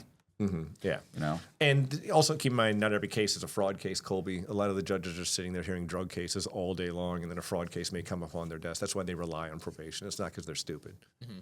And is fraud different compared to, like, let's say a drug dealer case? There's a whole different sentencing guidelines based on drugs, and there's a whole different one based on like violent crimes like bank robberies that get into did you show your gun? Did you threaten a gun? Did you blah blah blah blah blah? And there are other one like public corruption. Is there another one? Yeah. I think there's a whole bunch of them. And well, at the very least, the base level offense is going to be different almost every time. Yeah. You know, so whatever you did, like if it's wire fraud, it might be 6. Even some of the other ones, like was anyone killed in the course of this violent crime? Right. And so a lot of times the feds will back. There's no federal crime of murder unless it falls on a federal reservation. Right. And so they'll back into it by using murder as an enhancement in a federal sentencing guidelines in a civil rights charge. Yeah. Okay. All right. Since we're talking about romances gone wrong, let's talk about this one here. A bit of a fatal attraction story. Maria was dating a guy named Leland Drumheller in El Paso, Texas. Ever been to El Paso? I've not either. I think I've probably driven through It's it. a border town. No. The answer is no. You're right. Yeah. No. Maria broke it off, and she started dating a new guy. Just felt like a better fit. It happens. You know what I mean? Mm-hmm. Romance doesn't always last forever. One day, Leland, the ex-boyfriend, sends Maria a text message saying, "Hey, I know we're broken up, but you have my favorite sweatshirt. It's there in your closet. Can I just come by and get it?" And Maria's like, "Yeah, let me check." And she checks in her closet. It's hanging right there on the hook. I'm sure it said Harvard or something like that. And he said, "Hey, can I swing by and get it?" She's like, "Yeah, sure. Come on by." So he pulls up outside her apartment, and she's got the sweatshirt. He's like, "Hey, hop in for a second." She sits in the passenger seat and with the sweatshirt, and they start talking. What happened to us? What happened to us? This is, we should be together. And they start fighting. And then Leland grabs a handful of her hair, pulls her head down, and then starts driving really fast away. He's taking her away. Leland's driving while he's restraining Maria, and Maria's new boyfriend calls her on her cell phone.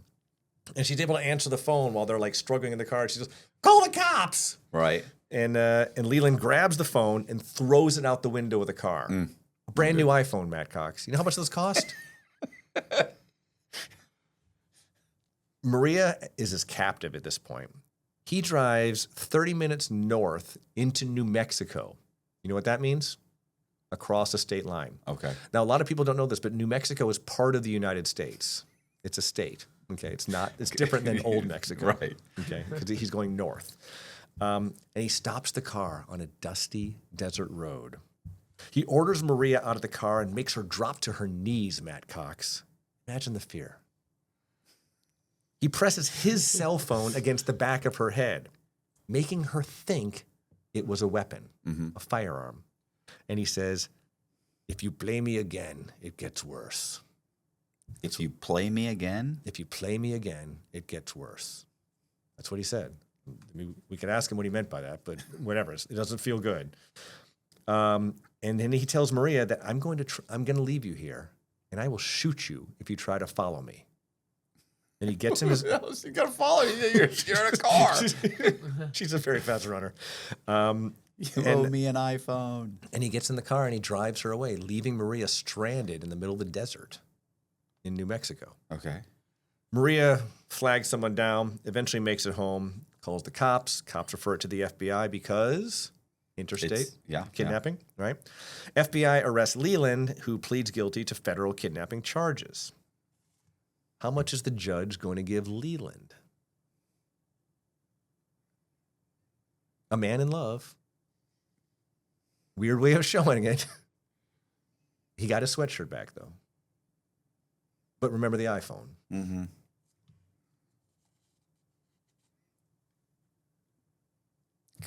I don't know. You know what's so funny is sometimes they almost split hairs on kind of like on what's a serious kidnapping and what's domestic violence. I mean, this is kidnapping. He pretended there was a gun. Right. There was no gun.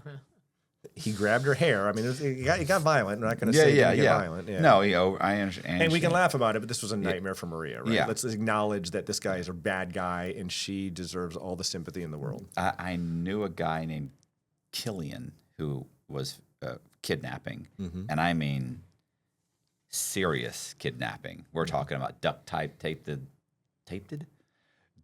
guy to a chair, tortured him, the whole thing for his boss because the guy owed him $100,000 or something. I mean, it was like serious. How much time is that guy get? A lot, like 20 years, maybe more. Right. Well, I think we could both agree Maybe that Leland's in a different category. Yeah, This was driven by love.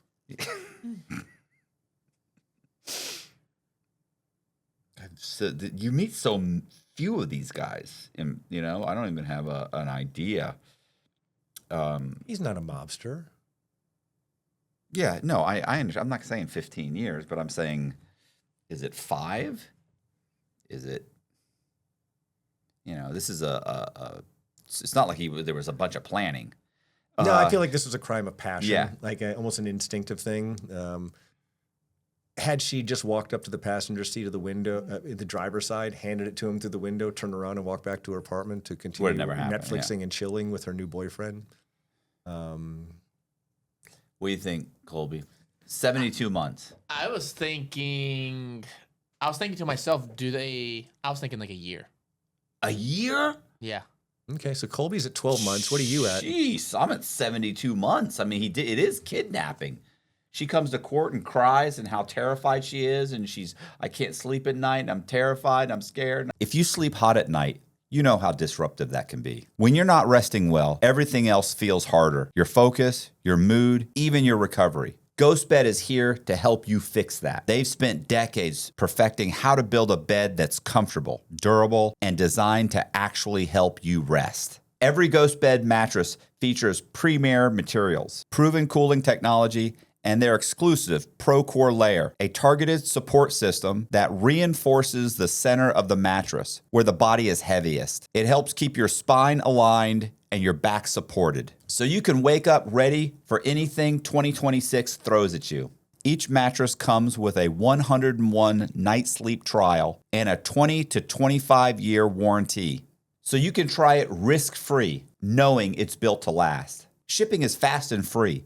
Most orders arrive in 2 to 5 days. GhostBed has great prices to begin with, up to 50% off comparable brands. And Inside True Crime listeners can get an extra 10% off site-wide for a limited time. Just go to ghostbed.com/Cox and use promo code Cox at checkout. That's ghostbed.com/Cox, promo code Cox. Upgrade your sleep with GhostBed, the makers of the coolest bed in the world. Some exclusions apply. See site for details. I believe I have to, I think kidnapping, I think that's serious. Listen, the difference between a bank robbery with a note and bank robbery where the guy walks in with a weapon and moves the people into like the other room is one's 3 years and one is 15. Yeah, but he left her in the desert. It's not like he kept her. She could have been bit by a rattlesnake. And the gun. Or a chupacabra. I don't know what that is. You know what chupacabra No, is? but I've heard it. It doesn't look like a beaver or something, kind of. It's a mythical creature. Okay, I was gonna say I've heard the name. I don't even know what that is. Okay, I'm gonna say 72 months. 72 months. And I'll let you play this time. Are you saying 12? I'll say 12.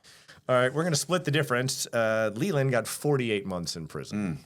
So you're both wrong. That's probably an appropriate sentence. Yeah, you think so? Yeah. Think he learns his lesson? Think he's a better boyfriend next time? All right, let's talk about gangs. I came up as a young FBI agent for my first 13 years in Chicago, which was dominated by the Gangster Disciples and the Latin Kings, were the two big gangs that kind of ran the show. While the rest of the nation, and they had a stranglehold on Chicago's kind of street crime, those gangs have largely been dismantled, and smaller gangs have kind of filled in that vacuum that was left behind. But while that was happening, the rest of the country was really being occupied by different factions of the Bloods and the Crips. Right. And, people know that from hip-hop and movies and news and stuff like that. Did you come upon many Bloods and Crips in your time in prison? I mean, I've met guys, like, it's such a stupid thing, right? Like, if you meet some guy, he's like, I'm with the Crips or I'm with the Bloods. It's like, what does that even mean? Like, this is just silliness. Yeah. But yeah, not as a tight organization in the medium or in the low, because mostly the way people are segregated in those institutions are they call them cars. So by the car, so it's you click up with where you're from. So he's from Texas. Oh, he's in the Texas car, and so there'll be like 30 guys in the Texas car, 20 guys. Regardless of what gang they were with or what their crime was even? Typically, yeah. Interesting. Because I feel like they spread them out so thin. It's like the NCAA. Right. He's a Tar Heel. There were a lot of, the funniest thing. So, what was it? You just said it wasn't the Gangster Disciples, it's the Latin Kings. Latin Kings, yeah. I remember this guy named John Gordon at the Medium. We were in the Medium. He used to do legal work. Mm-hmm. Black guy, probably 6'1", big black guy. And super funny, very smart guy. We used to talk, and I remember sitting there one time, and he looked over at this guy. The guy walked up and looked at John, was like, "What's up?" He was like, "Hey, what's up?"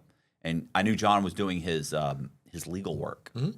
And he goes, "You see that guy over there?" And the guy he was all tatted up. Yeah. He's like a Hispanic guy.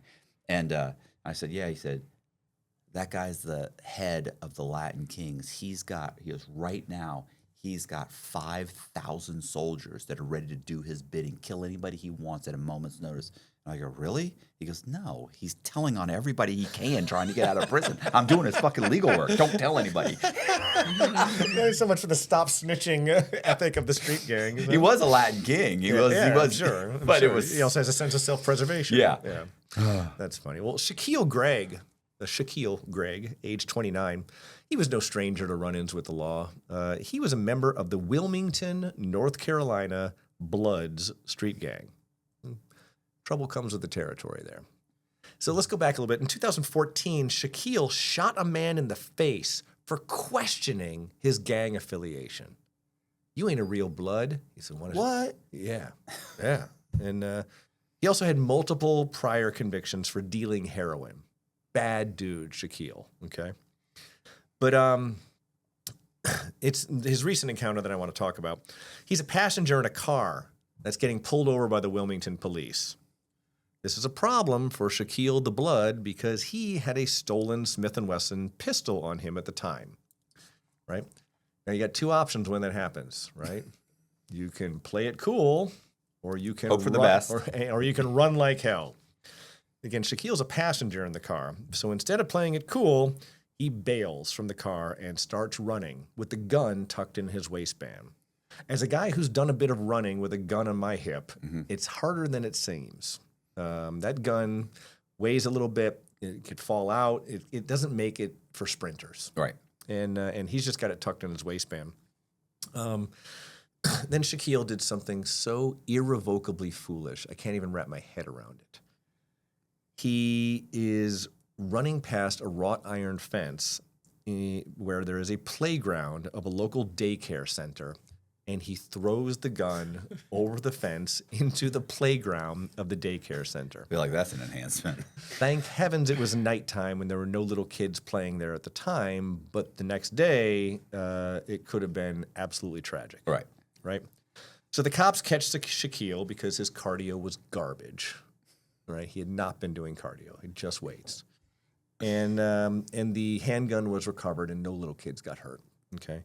The case is turned over to the FBI because the federal felon with a firearm law is a federal thing, and the FBI lab is able to lift Shaquille's DNA from the pistol. It's amazing how you can do that now. Just literally like whatever little sweat gland is on it from the fingerprints can be matched as DNA. So Shaquille pleads guilty to being a felon with a firearm, and no one was hurt. What are you going to give Shaquille under this particular circumstances for this particular crime, given his extensive criminal history as a Wilmington, North Carolina blood? Has he been arrested before? Has he got 2 drug convictions? Yeah, multiple prior convictions for dealing heroin, and he also did time for shooting a man in the face for questioning his gang affiliation. I don't know why he didn't spend the rest of his life in prison then, but that's just the way the ball bounces. Yeah. Maybe the guy's face wasn't that great to begin with. 20 years? 20 years? Yeah. That's what you're going with? Not lower, not higher? I mean, he just ran from the cops. He's got a gun. He's got a gun. He's a convicted felon in possession of a firearm. He didn't use it. He got rid of the gun in his defense. He has I didn't even want that gun. I threw it away. We've all panicked. Multiple drug convictions. I think he becomes a career criminal. So it's probably career criminal. What did Cook? 15 years. 15 years. 180 months. Now, you were at 20 before. I didn't mean to talk you off of that. I just want to understand I wanted you to make sure you understood all the aggravating and mitigating circumstances. I'm going to go with 17 years. How many months is 17 years? We can do years on this one. 17 years? Yeah. Okay. we can do years. We don't need to 17 years. We don't need to do the long division. Let's cut the baby in half. That's a terrible metaphor. All right. The correct answer is 10 years in prison. Oh, come on. I tried to help. Yeah. Well, it wouldn't even at 15. It wouldn't. I wasn't going to go below 15. Yeah. Because I'm assuming he's a career criminal. I'm assuming, by definition, yeah. Career criminal in possession of a firearm would be, they would like double or I think it double or triple what he should get. So I would think, maybe 10, 15. I still think 15. Yeah. Okay. Whatever. That's fine. All right. In your storied career as a criminal, you received a lot of media attention and press, right? Yes. Do you believe you were treated fairly by the media or unfairly? In retrospect, I would say I used to be adamant that it was unfair. Yeah? Talk to me about that. I want to hear a little bit more about just that. Because I feel like that things are they have to put the worst possible spin on it. But then the more I look at it now, it's like the argument is, and I'm sure you've heard me say that, it's like, they're saying you killed 15 people, and I'm saying I only killed 12. It's like, okay, right. What's the difference? Okay. You're still a scumbag. I want you to put yourself in the mindset of when you believed you were treated unfairly. Right. How much of that created animosity between you and the actual journalist who reported on you? Like in your mind, were you like, that son of a bitch at, on ABC News, or that son of a bitch with the Florida Times Union or whatever paper or what? Like, did you personalize it? No, but I didn't, because I just I realized that that's just what they do. Okay. Wasn't like you were like laying there in the prison cell staring at like the byline of some guy who wrote an article like, I will get you. Picture of him up. I will get you if it's the last thing I ever do. Cross through it. And I'm counting off the days for trying to find out where his address is. And no, nothing like that. Well, you were an enlightened soul. Austin Suman was not as enlightened. In 2019, Austin Suman was arrested by police for threatening his roommate with a firearm. A local news reporter, we'll call Maria, she wrote an article about it, about the arrest. And it was just a straight-up article describing the charges. There was really nothing inflammatory in the article. It wasn't like an editorial about what a son of a bitch Austin was, but just an article. But for 5 years, Austin became fixated on that article. And he developed this irrational hate for Maria, the reporter, right? Who writes an article every day, probably. Right? Yeah. Sometimes maybe couldn't even remember who he is. Yeah, exactly. And so this hate bubbles over when Austin goes on to Maria's Facebook page. A lot of these reporters have Facebook pages because they want to kind of develop a fandom and that they bring in with them. And he posted on her Facebook page, quote, "I have more guns than ever. I'm full auto now, bitch." He puts that on her Facebook page. But it didn't stop there, Matt Cox. He then said, this is kind of uncool, "We are going to deport your family, all of them. Useless life, dumb bitch.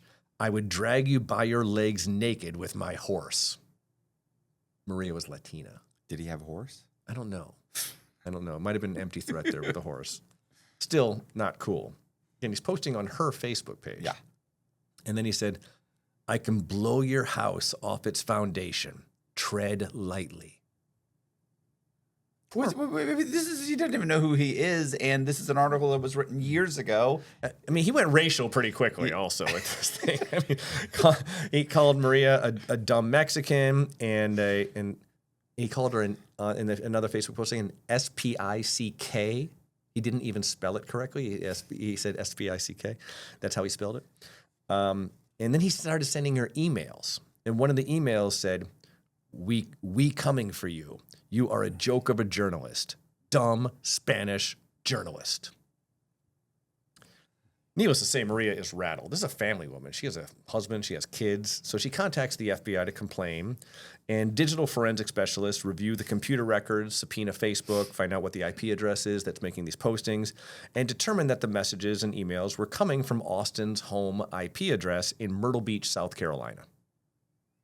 Okay? I mean, I don't understand. I mean, people are really just this stupid. Like, petty. Well, no, I don't mean petty, but I'm like, look, if you want to threaten someone, like, you're just doing it from home.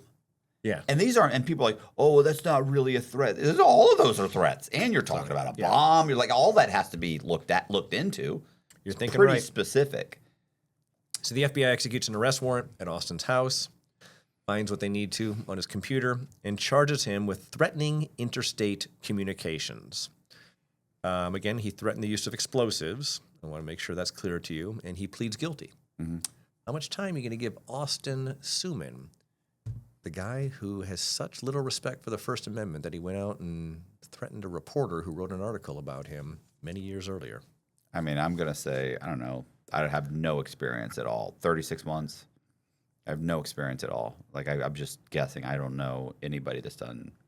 Again, these are just him being a troll on Facebook, ultimately. I want you to think about it. He's got like a criminal history, though, doesn't he? Yeah, I mean, he was arrested by the police for threatening his roommate with a firearm, and I think that's the only arrest that I know of, and I don't even know if that was how that turned out. I can't tell you what criminal history category he's in, but you know that his defense's attorney is going to say, listen, he's just angry. He's angry. He didn't do anything. People post shitty things on social media every day, right. And the FBI is not running around locking them up. You're treating my client, Austin Suman, unfairly. If she has her First Amendment right, you know what? He does too. That's the argument. I don't necessarily believe that, but that's the argument. 36 months. 36 months. You going with that? All right. I tried to help. 9 months in prison. He just needs to be taught a lesson, Matt Cox. I was in prison with a guy who listen to what they got him for. Mm-hmm. He made the comment. He went on some, I don't know what it was, but he went on. Oh God, what was his name? Anyway, he made the comment that Palestine was an open air concentration camp, and he said some derogatory things about Israel, blah blah blah. And the FBI came, and I guess maybe he made some vague threats or something. It had to be a vague threat. Yeah, and then the FBI came and they questioned him, and one of the questions they asked him was, "Have you ever said anything like, I don't know what it was, subversive or something? I forget what it was, but it said something." And he said, "No, never." And they charged him with 1001 for lying to the FBI. For lying to the FBI because they said what he said was, I forget what it was, and so he was talking about going to court or going to trial, blah blah blah. Mm-hmm. Want to do this? I'm going to do this, and he ended up taking a plea. He got I don't know what he got, 41 months or 36 months or something. Yeah, it must have been a bigger charge than lying, because I think the 1001 lying is just a 1-year offense. Yeah, no, he got, because he was in RDAP. Maybe you're right. So, and I've talked to him since he's been out. Mm-hmm. And this was so funny too, because he was so hyper and such a misguided person. Like he had, at one point he had been in his life, he'd been like a Wiccan. And then one time he was like a Christian for 2 years. And then he became Muslim for 3 years. And then then when he was in prison, he became and it was just like, you're just searching for a purpose of something. But he was so hyped up and everything. He was super, super hyper. You know what that guy needs? CrossFit. Yeah. Very smart person. Or veganism. Yeah, something. He was very smart. He was a very smart guy. Yeah. He was just, he's just a lost soul. Mm-hmm. It might even be 2 years now, but a long time ago, we did an episode of airplane stories of people acting badly on airplanes, and that did very well. And so I'm going to jumpstart this episode by telling you a bad actor on an airplane story. Okay. I'm ready. So we got an American Airlines flight from Los Angeles to Washington, D.C. Very long flight. You almost can't get farther away from each other in the U.S. 6 hours. Yeah. Juan Rivas, age 52. He 5 hours into the flight, he walks to the flight attendant work area in the front. And he starts rambling that people are following me, and many of these stalkers are currently on the plane.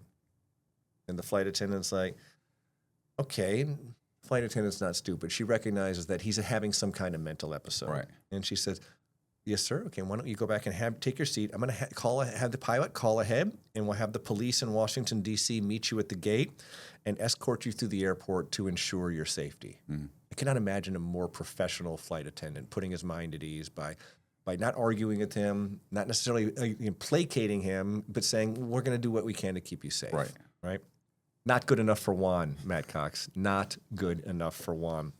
He insists on talking to the pilot. And the flight attendant said, well, that's not possible because he's flying the damn plane right now. Someone's got to fly this thing. Juan then grabs a handful of plastic silverware, holding it like a shank, like a bunch of plastic forks and knives and spoons. And with his other hand, he grabs a champagne bottle by the neck, and he starts whacking it against the metal counter there to try to break it. So he has like a broken champagne bottle. And the flight attendants are yelling at him. Flight attendants immediately do the right thing. They turn and tell the pilot on the phone or however they communicate that, lock down your door. Right. Okay. This guy's not getting in the cockpit under any circumstances. Juan then drops the champagne bottle after he fails to break it and begins trying to open the door to the airplane, the one that's right there right next to the bathroom near the pilot. And the flight attendants are screaming at him, stop, stop, stop. And one quick-thinking flight attendant grabs one of those metal coffee pots and cracks Juan over the head with it. Kabong! And this alerts several other passengers who see this happening, including an off-duty cop from Maryland, and they just dogpile Juan. Right. And they zip tie him. And because they have the zip ties on all airplanes right now in the flight attendant storage area. And so And so they divert the flight to Kansas City and land in the middle of the U.S., back in Kansas City again. And Juan is met by FBI agents because any crime aboard an aircraft, because it doesn't fall neatly into any U.S. jurisdiction, is automatically FBI jurisdiction. We don't have the ability to say, no, call the Kansas City police or anything like that. Yeah. So Juan pleads guilty to interfering with a flight crew, and hopefully he gets the help he needs. But before he does, how much time is he going to get in prison for this episode? Can you just open a door while it's pressurized and can you? I mean, it's got that giant airlock thing. I understand. That's what I'm saying. I just don't know. I don't know. I like the idea that just any jackass could walk up and grab that thing and yank it open. Yeah, but you may get kabonged over the head with a metal coffee pot. Yeah. What? You have a thought? Google AI overview. No, it's physically impossible for a passenger to open a commercial plane door at cruising altitude due to extreme cabin pressure and locked mechanisms. But nice. It can happen at very low altitudes during takeoff or landing when the pressure differences are minimal. Damn, Colby's earning his money today. He's like Jamie on the Rogan show. Real-time fact-checking. Okay, all right. I don't know if that factors into your decision about whether it would have been possible for him to open the door to the plane, but again, he also tried to assault them with a champagne bottle and with a plastic spork. 24 months? 24 months. 2 years in prison for a guy who's clearly just suffering from mental illness? Yeah. I'm guessing. I'm going to throw a guess because I'm going to guess probation. Like, no time. Really? No time in prison. Airplane? You remember all these airplane crimes? I was going to go with 12 months. I'm guessing some type of probation, no prison time. I feel like it was... Okay, I will say, Colby, that the diversion of the flight, making it land in Kansas City, should also be a factor in your brain. That, like, when someone acts poorly on an airplane and it just lands and no one's disrupted, they landed this thing in Kansas City. This is going from Washington, D.C. to Los Angeles. I'm not giving either of you a big clue and telling you you're wrong. I'm just telling you that you need to factor that into your mind. I'd say 6 months. All right, Colby's up to 6 months. What I'm are you at at? 12. 12 months. 12 months? Yeah. Final answer from both of you? Yeah. The correct answer, 19 months. I was better off at 24 months. You ever spend much time in Seattle? Have I ever been to Seattle? Have I been to Seattle? No, I don't think I've been to. I've never been to Seattle. No, never been to Seattle. I've been to Seattle like 3 times, and every time I go, it's like 75 degrees and sunny, and it's just fantastic. And then everyone like from Seattle takes you aside and says, "It's not always like this. It's not always like this." Yeah, it rains like 300 days a year or something, right? So, because you haven't been to Seattle, I assume you haven't been to a bar in Seattle called Queer Bar. Listen, don't think I don't want to go. You know what I mean? From your mouth to God's ears. Hey. Yeah. I've never been to Queer Bar either. No. It's not my kind of bar. But I do like the idea that it has a really unambiguous name. Like, you go to Queer Bar, you know what you're getting. You know what you're getting. Like, there's no ambiguity there. You're not walking in for fajitas or anything like that. You know what you're going to get. Something about the mere existence of Queer Bar sent 26-year-old Calvin Garcia, and that's Calvin with a K, into an emotional tizzy. He drives to the bar one night and sets fire to the dumpster directly behind the bar while there's 100 patrons inside, probably gay guys, I'm guessing. The Seattle Fire Department is able to extinguish the blaze before anyone gets hurt, thank heavens. And the police catch Calvin making a getaway. They put him in the interrogation room and Mirandize him, and Calvin confesses to setting the fire, saying that he was motivated because it angered him to see a sign that had the word queer in it. So the case is then handed off to the FBI because they're considering it a federal hate crime at that point. And agents find a witness who Calvin talked to about his plan to do this, and Calvin explained to this witness that that he wanted to trap customers inside the bar so he could hurt as many gay people as possible. Not cool, Calvin. Live and let live, Calvin. Guys like Calvin mystify me. I suspect there may be some self-loathing there. I think his browser history would probably be very instructive about what's going on with Calvin. Anyway, he pleads guilty to that federal hate crime charge for setting the dumpster on fire, which is pushed up against the building at the Queer Bar, and but no one was hurt. Little property damage maybe. How much time are you going to give Calvin Garcia? What is he charged with? Arson? Federal hate crime. Federal hate crime or arson? It's civil rights. It's a civil rights violation. I think specifically there's a hate crime statute. Because arson's a big deal. Yeah. Arson's like 10 years. As with many federal crimes, it's like we talked about before. If you're charged with civil rights and you murdered somebody, it goes in the federal sentencing guidelines. So I'm sure the fact that there was an arson involved in this enhanced the federal sentencing guidelines over a normal hate crime where you like shake your fist at a gay guy as you drive by or whatever that would be. I just see Archie Bunker. How dare they use the word queer in my beautiful city? Let me think. I want to say between 7 to 10 years in between there. 96 months. 96 months. Yeah. No one was hurt. I know. Yeah. He had hate in his heart, though. He set fire to a dumpster ultimately. I understand, but I think garbage. Ultimately he wouldn't have been upset had the whole place burned down. I'm not saying he's a hero. I'm not saying we give him the key to the city. I'm not saying 84 months? I'm not trying to even talk you out of it. I just want to make sure you're comfortable in understanding the facts. Do you understand of the case. anxiety? I don't enjoy these as much as I do the regular. Well, you seem to enjoy the money that YouTube brings you every time I come on the show for free. So, let me think. This is a lot of.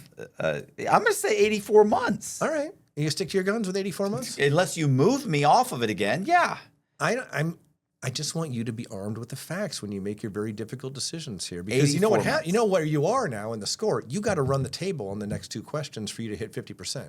Am I right, Colby? You gotta get one right and then one right on the head. Yeah. Oh. You're I'm that far behind. You started off 3 for 3, and you are 3 of 10. Okay. Well, no, but if he gets, you're right, because there's 12. Yeah. I think that you got to get nothing but net, Matt Cox, or you're going to be embarrassed in front of your million fans. You probably will have 1 million by the time this airs. It's amazing. It's nothing short of a miracle that 1 million people would subscribe to this. 72 months. I'm not trying to talk you off it. I just want you to understand the magnitude of your decision and how much your reputation is on the line. So what did he do? He set fire to a trash can? He set fire to a dumpster that was pushed up against the building, but his motivation, according to a single witness, was to kill as many gay people as possible. There were 100 gay guys inside dancing in chaps and doing God knows what, and their lives were in theory in danger, but they probably didn't even realize anything was happening until the fire department got there to squirt the dumpster full of water that was on fire. And he was upset that the word queer was in the name of the bar.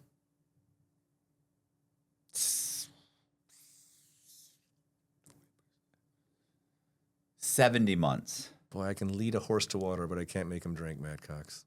That seems like a long time. 70 months? Yeah. I don't know why I feel like this guy's a fucking jerk off that wants to set a place on fire that he knew had people in. Now, granted, you're saying he only did the dumpster. Well, maybe it was. Maybe it depends on what they felt his intent was. But his intent was pretty clear. Yeah, the guy's saying his intent. So that's why if you're going to end up saying, it's 48 months, then I'm going to go 51 months. Really? 51 months. Wow, we're about it's like a half price sale here. 51 months. You feel like I was trying to move you down. Yeah. I really just wanted you to be informed with the facts. There was nothing wrong with your first choice, as far as your logic goes. Listen, we may have to. He can't talk after we can't talk. That makes for a good podcast. All right, well, give me your final answer, and then we'll move on. 71 months. 71 months? Yes. Okay, the correct answer is 48 months.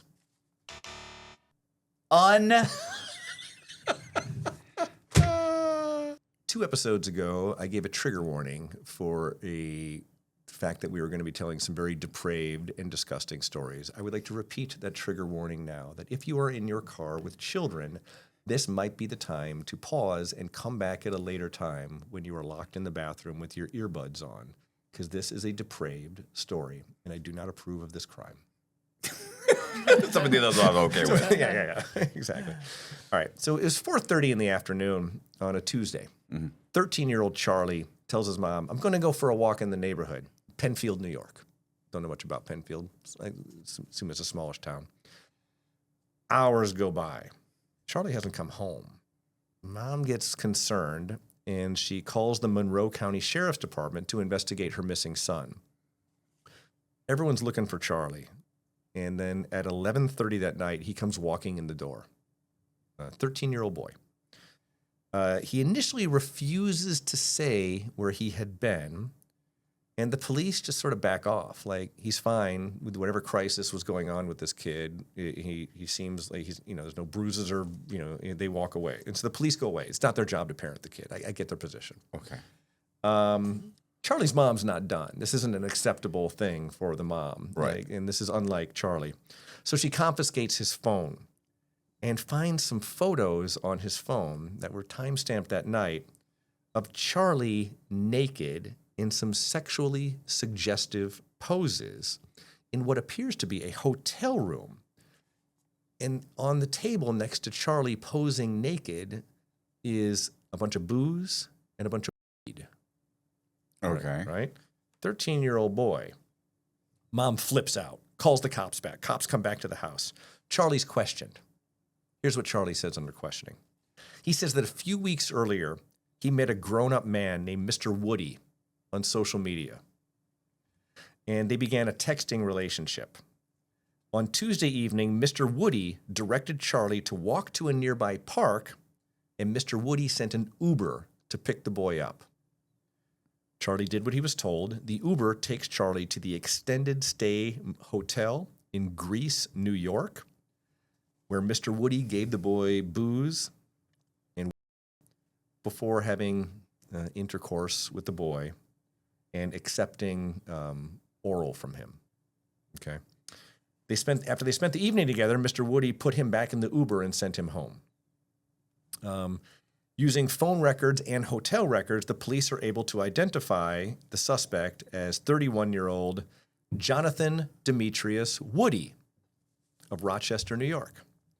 A search of his phone finds the damning photos and text messages on his phone also, and Mr. Woody confesses his crimes to a member of the FBI Child Exploitation Task Force. Mr. Woody pleads guilty to federal coercion and enticement of a minor and was sentenced to prison. Your job is to tell me, how long does Mr. Woody go to prison? 20 years. 20 years. Talk to me about your thought process there. This is our last question. I knew a German who had entered into a relationship with what he thought was an American 13-year-old, 14-year-old boy from Germany. Okay. And he got on a plane and flew to the United States and landed in the United States. They arrested him at the airport. Yeah. I mean, he'd sent photos. That was like a one of those sting operations? Right. Yeah. Yeah. There was no 14-year-old boy. And how much time did he get? 20 years. Yeah. Interesting. And so I'm just thinking that most of the time the guys that are like hands-on get slammed. And this, although it's not, maybe he didn't, force the kid or anything, but also the photos, it's just the whole thing. Charlie's lucky to be alive. He's lucky he put him in an Uber to send him home afterwards. Yeah. So I think 20 years. I might be wrong. It might be less, but it's probably 20. I mean, I've seen like the guys that get like hands-on in the federal system, like they got, they're not playing. You have some photos, they're not playing. Right. So this guy's way beyond that. Mm-hmm. So that's, I think, 20. Yeah. I don't disagree with your instinct, which is why I was surprised to learn that Mr. Woody got 12 years in prison. Yeah. That's nuts. What a terrifying night for the mom. Imagine that. Just trying to put together what happened, then you see the photos, and then you put the kid in the interrogation chair in the living room. I can't even imagine. Final scores, Colby? 3 of 12. Ooh, yeah, 3 of 12. You started out so strong. I did. Yeah, maybe next time we'll go up to 30%. If he's within 10 years, he gets a point. Yeah. All right, well, if it's good for the goose, it's good for the gander, Matt Cox. I've been peppering you with stories and embarrassing you with your answers as far as what the sentences are. It only seems fair that I be on the receiving end of it, and I believe you have a couple stories you've prepared for me to try to guess the sentence. Is that right? Yes. So out of this, I want to mention the participants. The only one that we're concerned with is Donovan Davis. Okay. So there's 3 participants. Okay. Co-conspirators? Co-conspirators, yes. But I know Donovan. Yeah, I get it. And it's nice of you not making me guess all 3 sentences, so Yeah. you're being incredibly kind to me. And I mean, I actually have them written down somewhere, but I could tell you what they are close. But, okay, so Donovan Davis, his family owns a company that sells dirt. Okay. I think I might have. I almost didn't do this one because I think I mentioned it to you before, but I can't imagine you can remember. At this that point, you we've recall. had 30 hours of conversations about crimes. Yeah. So so Donovan is works for the family. Yeah. The family owns the thing. He works for it, and I mean they move and I mean they move tons and tons dump and trucks. tons. Yeah. This is dump trucks, front loaders. Yeah, we're talking about a massive operation. Okay. So. And he has money, Lamborghini, boat, the whole thing, So a friend of the family, so his parents have some friends and they have a son. So he knows this guy. Yeah. This guy's name is Damien. Okay. Bloomfield. So Damien ends up opening a Forex trading company. Always a good idea. Yeah. Like I said, I don't know anybody making money in Forex. Yeah, Forex is the idea that you could trade foreign currencies and try to leverage the fluctuations between the yen, the dollar, the euro, and buy one, sell the other, and make money. Right. Right. So Damien ends up connecting with a guy named Blaine Davis, of no relation to Donovan Davis. Okay. All right. They end up opening a Forex account. Keep in mind that Blaine Davis, career con man. Oh, boy. Okay. Not just that. This is the part I love. Is that Blaine Davis? Blaine Davis actually ran $1 million con on his basically his friends and family. Stole $1 million. They eventually went and complained. The U.S. attorney comes in and says, pretrial intervention. Yeah. They say, just if you can pay the money back, Right. nothing happens to you. He says, okay. And he says, let me get on a payment plan, whatever. And he starts paying them back. He pays them back by opening another Forex trading, firm with Damien. So that's how they got hooked up. Okay. Damien may or may not have actually been one of his original victims in the first Ponzi. Okay. So one Ponzi, he starts another Ponzi. He starts raising money and slowly is paying these guys off. He has to have them paid avoid off. prison. Right. He has to have them paid off within a certain period of time. Right. And is Damien aware that his business partner is siphoning money from their joint Forex operation into paying restitution to his previous victims or not? Or is that one of the legal issues at I think he probably. I think he may have known, since I think he may have been one of the original victims in the first Ponzi. Next question: are they actually trading Forex with some of the money? No. Okay. No, that's not true. There's some trades. Okay. There's some trading. All right. So they go to Donovan Davis and they say, Donovan, listen. This story is so insane. But anyway, they go to Donovan. So Damien goes to Donovan. Pitches Donovan, hey, could you invest some money? We just started this whole thing. Okay. Donovan says, I don't know. He calls him several times. Eventually, Donovan ends up giving him like $100,000. Okay. And a month later, he's got like $106,000 in his account. Like he goes online. Yeah. He said, I can go online. I can access my account, and I got like $106,000. Made 6% in a couple of weeks. That's bad. huge. That beats working. Yeah.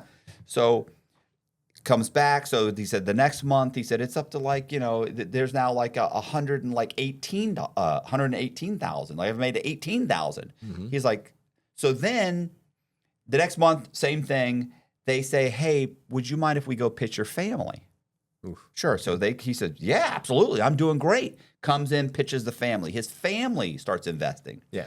Donovan then continues to invest. Donovan ends up investing $1 million of his own money. Okay. At this point, Donovan sounds like a crime victim. Yeah. Okay. So they then go to Donovan and they say, Donovan, listen, you've been so good to us and you've helped with your family to invest money. We're willing, if we'd like to make you a partner. If you give us $600,000 at this point, you can buy in. And have an equity stake in this Forex trading firm? Okay. And we'll give you a third of the business. And all you have to do is help us raise money. Be a rainmaker, bring in new clients. Right. Because Donovan and his family. Well connected. Pillars in the community. Very well connected. Local business owners, yeah.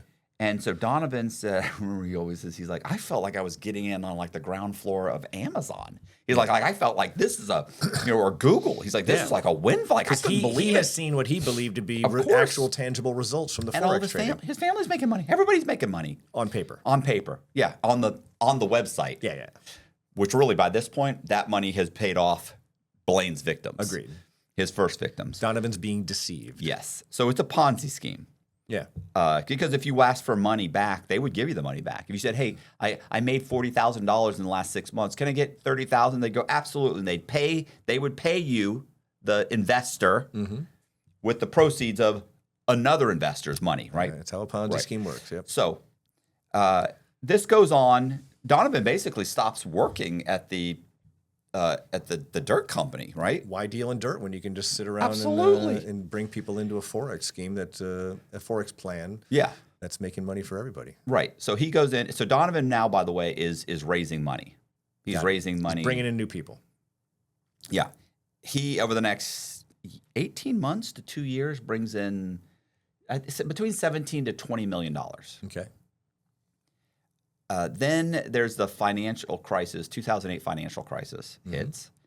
And I guess the Forex, I don't really know exactly how it works, but the Forex market apparently had some issues. And so Donovan, at some point, things are going so badly that he realizes for the first time they don't have any money. Most of the money has been diverted by Blaine Davis. It's been sent through wires to different places. And Blaine disappears. When Blaine disappears, Donovan starts going through the books with Damien. And Damien is going, this is crazy. I had no idea. Look at all this missing money. That's insane.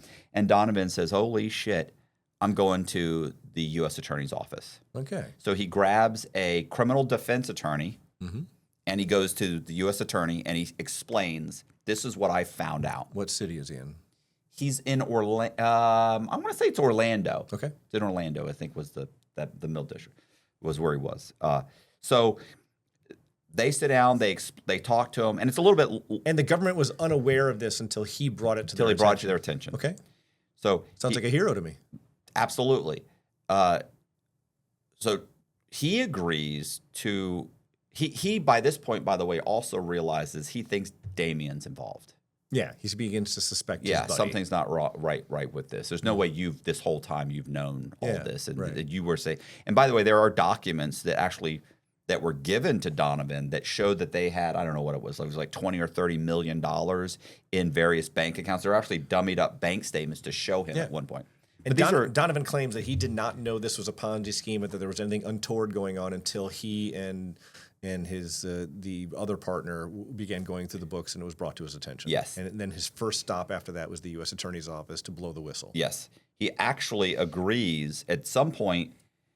He agrees, and I don't think that Damien knew that he went. I'm going to say Damien did not know that he went. Yeah. Okay. So he actually agrees to wear a wire and work with, I don't know, is it the Secret Service or FBI, whatever, some federal law enforcement to wear a wire on Damien because he believes Damien's involved. Yeah. And of course, they're still looking for Blaine. Yeah, he's in the wind. Yeah, Blaine is actually, by the way, we know Blaine left. He went to, I think, Australia. Then he went from Australia to Hong Kong to And then he was there for several days where they believe he visited several banks, and then he went back to Australia. Okay. And eventually, once he was still traveling, he ends up getting caught somewhere in California. I think a plane landed, refueled in California. I think he had to go somewhere else, and I think he gets caught, picked up, pulled off the plane or something. So what ends up happening is they agree to wire. He's going to go talk to Damien, and then all of a sudden, his lawyer calls up and says, "Hey, they're not going to do it." He says, "What do you mean?" He said, "They just said that they're not working with you." It's like, "What are you talking about?" And he said, "Yeah, they're not going to work with you." Okay. He's like, "That doesn't make sense." He said, "We never could get an answer. Why?" Yeah. And then they stopped talking to him. Right. Well, during their investigation, you have to think they start investing. They start talking to the investors. Mm-hmm. All of whom don't know any of these other guys. They know their buddy Donovan. They know who sold them Donovan. the investment. Yeah. Donovan said this, and Donovan told me the most money I could possibly lose is 20%. And that's obviously not true. You can lose 100% of your investment. Did Donovan tell people that? He did tell people that. Okay. Because that's what these two experts were telling him. And that's his whole thing. That's what they said. Yeah. And so that they start putting it together and they start saying, you know what, we're going to, I'm sorry. The other thing is by this point, they've also spoken with Damien, and Damien, I believe at this point, Damien has said initially Donovan was a victim. And they said halfway through, like a year ago or 6 months ago, Donovan figured it out, and Donovan said he would continue to raise money to try and get his money back. Now that's what Damien is now saying. Yeah, I get it. So they're now saying we'd rather work with Damien, who hasn't collected all this money. Was Damien represented by an attorney? Yes. Pausing the story, Okay. I suspect that's why they didn't wire him up against Damien. Right. Because if someone's lawyered up in this case, I as an agent can't talk to them, nor can I send someone acting on behalf of the government to go talk to them. Right. And so I suspect that decision was driven by Damien's status as a represented party in this case. But continue. I still see that Donovan's got a problem on his hands. Yeah. Do you see how it's starting to go bad for Donovan? Yeah. Donovan. Because Donovan's story makes sense. Damien's story also makes sense, and Damien's story is more winnable. You could put multiple victims on the stand to say Donovan said this, Donovan said that, Donovan, and you've got Damien willing to also say Donovan this, Donovan. So everybody can point at Donovan. All Donovan's saying is, I didn't know. Yeah. Not a great position to be in. I get it. So anyway, what ends up happening is that they indict Donovan. Sure. Donovan basically hangs out for years go by. There's now the SEC. Is it a multi-defendant indictment? Are all dudes? There's okay. So there's several. Not just Donovan, but everyone else. Everyone involved with this thing on the other side of this gets indicted. Some people are going to get better deals than others on the back end due to cooperation and mitigating factors and all that. Okay, so Donovan gets indicted. What does he do? I'll give you an example of one guy. This is comical. His name is Roman Deddy. Roman Deddy is also a guy who supposedly lost some money. I don't know that he lost any money, but he got on the stand. He points at Donovan. He says the same thing Damien's basically saying. Donovan took it to trial? Oh, yeah. Okay. So Roman Deddy says the same thing. And if you looked at Roman Deddy, have you ever seen the movie Despicable Me? The highlights. Yeah, like the guy, the evil Gru. Yeah. I swear to, I'm telling you, man, this guy, same pointy nose, thin, skinny, long legs, big old body. I mean, just bad bodied. Anyway, it's funny because he gets on the stand and he testifies against Donovan, but then almost immediately gets after the trial, he gets indicted for running a Ponzi scheme, and he ends up going to prison. Yeah. So. The point is that Donovan, first there's the SEC comes in. One of those types of things. They come in, they sue civilly, working with the FBI, and then eventually that turns into a federal case. They get indicted. Donovan says, "I'm going to trial." Listen, Donovan's the funniest guy. If you ever say to him, if you were to say, "Man, you went to trial," he goes, "There ain't no bitch in my blood. Of course I went to trial." Irish guy? No. Like he's like not this, like he's not, he tries to act tough and it's so funny. Anyway. So what happened? He's found guilty. He's found guilty. He's found guilty of $17 million in loss. Mm-hmm. Is it, wait, let me find out exactly what, how hold on, how many, oh, no, wait, is it, hold on. Oh man, I can't believe. Anyway, no. Oh, I did. Okay, over 100 victims, and 17 million in loss. His restitution is total loss amount. His restitution is $10.5 million. Were there co-defendants at the trial, or did he segment it off to be tried alone? No. It was just him. I think it was just him at the trial. Did he testify at his own trial? No, he did not testify at the trial. Stupid. Yeah, by the way, future defendants, testify at your trial if you're truly not guilty. Yeah, he's very compelling, right? Yeah. Like tell your story to right. the jury, because even though the jury is instructed to don't count his silence against him, think of yourself in that jury, and if there's a reasonable explanation for this, and you ain't hearing it from the defendant, you're going to find that son of a bitch guilty. Yeah. So that's my advice to anybody who's accused of a crime wrongfully. Well, and yet you have to the way they or has substantial mitigating factors like Donovan does. The way they lay it out. First of all, multiple victims. Donovan's the one that said this. Donovan's the one that said that. So how much time did they give him? Well, what do you mean? You're guessing. I want to see if I can bait you into that. Wait, you want to hear something funny? Yeah, lay it on me. They only have, I think they have one email that basically makes it sound like Donovan knows what's going on. Mm-hmm. It was an email and keep in mind, I wrote a story on this guy. It's called The Gap. Okay. It's on my website. Fucking amazing story. Yeah. So, one email. Yeah. They hang their hat on that this is the point when you know that Donovan knew the story. Yes, because I sent him this email. He sent me this email back. The email is presented by Damien. Right. The email address is incorrect. He actually spells Donovan's name. It's like Donovan.Davis So at... it never would have gotten to him. Not just that. So the server... Mm-hmm. Not just that. The server, when they go to validate the server, the government says, we lost it. It was a Secret Service because they're saying the Secret Service has it. The Secret Service is saying they have it. They can't find the server. Yeah. And then so they actually go in front of the judge and they're like, well, Your Honor, to validate, or is it validate the actual document, like to prove it's true, right? Mm-hmm. They're like, you're right. We don't have the server.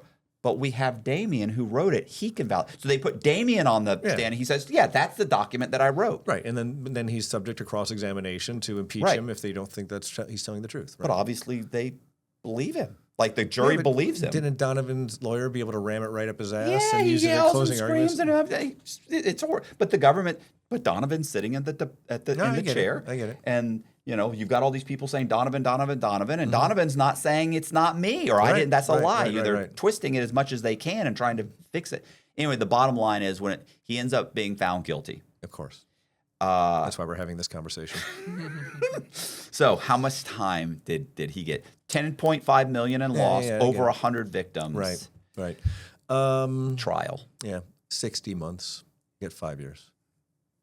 I just think that the mitigating factors would have come out in the trial enough to resonate with the judge.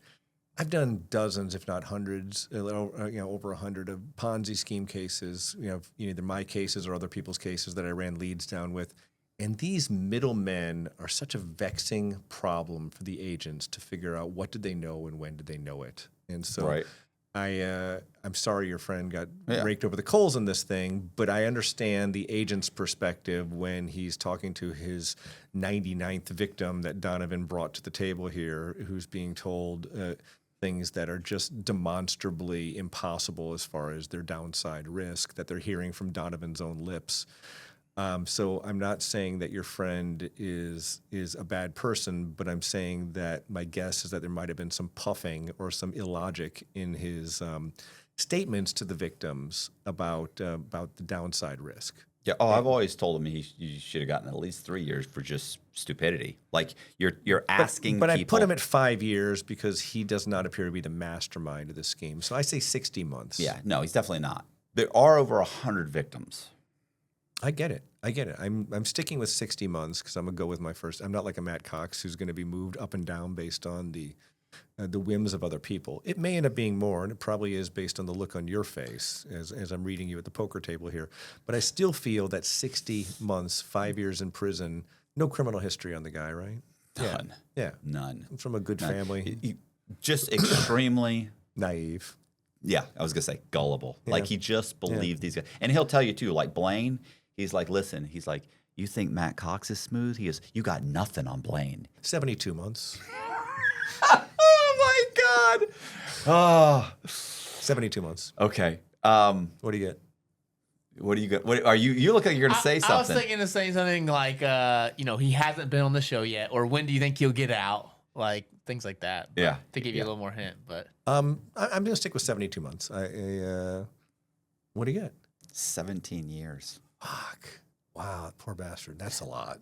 So listen, I think the government asked for less than the judge gave him, like the top end of the guidelines. The judge did not like him. Fucking hates his. Let me put it this way: he's been fighting. He fought the whole time. He's still fighting to this day. Mm-hmm. His 2250. First, it was the appeal. Yeah. Which just smashed the judge. And I mean, when I say hates him, he puts in, let's say, a 70-page motion. You know, on Pacer, it tells you, like, hey, it got here at 10:05. Mm-hmm. And it gets recorded at 10:05. The response is like 10:12. Yeah. You can't read a 70-page motion in 7 minutes. Denied. Yeah. And I mean, he's like, and it's just nonstop. Mm-hmm. And then, of course, what happens is he's appealed the appeal, and that gets, so he goes to the appellate court, and they end up saying, yeah, the judge fucked up. You got to go back and do this. The judge still, it goes back to the same judge. Denied. Yeah. I mean, so anyway, yeah. I think that's crazy. Basically, I think he won his 2255. Is he still inside? No, he's sitting in his fucking house right now. Just got out like a week ago. Back in the dirt business? Yeah, he's back in the dirt business. So for someone like me who's like obsessed with like health and well-being for longevity purposes, I wind up in prison rather, and I want to continue with a high protein diet and some version of heavy weightlifting and strength training. Is that even possible? I mean, yeah, it is. It's just more effort, but you have plenty of time to figure it out. So these guys will have they'll actually take your pants leg. Uh-huh. So, you can get the uniforms you get, basically, when people leave, you can take their uniforms and stuff. You're not supposed to have so many uniforms, but you could have 10 if you want. It's not a contraband. Right. And the cops aren't counting or anything. So, yeah, these guys will take it and make like a, like a handle. Like a sling? Right. Okay. And so they'll measure it, and they'll say, okay, if it's this far, it's 25 pounds. If it's this much, it's 40 pounds. You know what I'm saying? And what are they putting in it? Sand. Oh. Sand. And so you can dump it, roll it up, and guys will come out there, and they'll have like 3 guys that are working out together, and all of them are responsible for different bags. Okay. And so they'll roll them out, and they'll shovel it up. They'll be like, yeah, that's good. And then so they can work out. So to a degree, you can do it. Guys will do. Will the guards stop them if they are seen lifting weights with sandbags? No, they don't care. Okay. They probably care at the lower security. At the higher security, they let you do whatever you want. Like their concern is that you're not stabbing them. I had a guy from SIS explain this to me one time. He said, listen, at the pen, we're concerned about the inmates stabbing us. At the medium, we're concerned about the inmates stabbing each other. At the low, we're concerned about the inmates following the rules. He said, you're a rule follower. He said, you're going to be fine. This is when I first got to the low. Yeah. So they're more, but like it literally at the medium, they're tattooing. The guards are there and they're tattooing. And they'll come in, they'll be like, listen, the lieutenant's coming by in like 30 minutes. So wrap it up. When he comes by, don't get me fucked up. Right. Like they're just like, leave me alone. Yeah. So yeah, you can definitely do it. And keep in mind, they'll have dip bars, push-ups. They have classes. They have spin classes. They have you can jog. Cardio's never a problem. I'm just worried. Right. I'm not worried. I'm not going to prison. Curious. When I think about these things, I think about strength training. And but body weight stuff, you could get a lot done with that, right? But I mean, guys will do they'll do squats. They just have another guy get on their shoulders and they'll do squats. I mean, it's not the ideal situation, but somebody will be like, I'm 200 pounds. Yeah. And the guy hops on his shoulders and he's squatting 200 pounds. Like a piggyback ride, or like on the shoulders, like legs. you would do at your girlfriend at a concert. Yeah, girlfriend at a concert, and you're doing squats like that, you know. And what else do they do?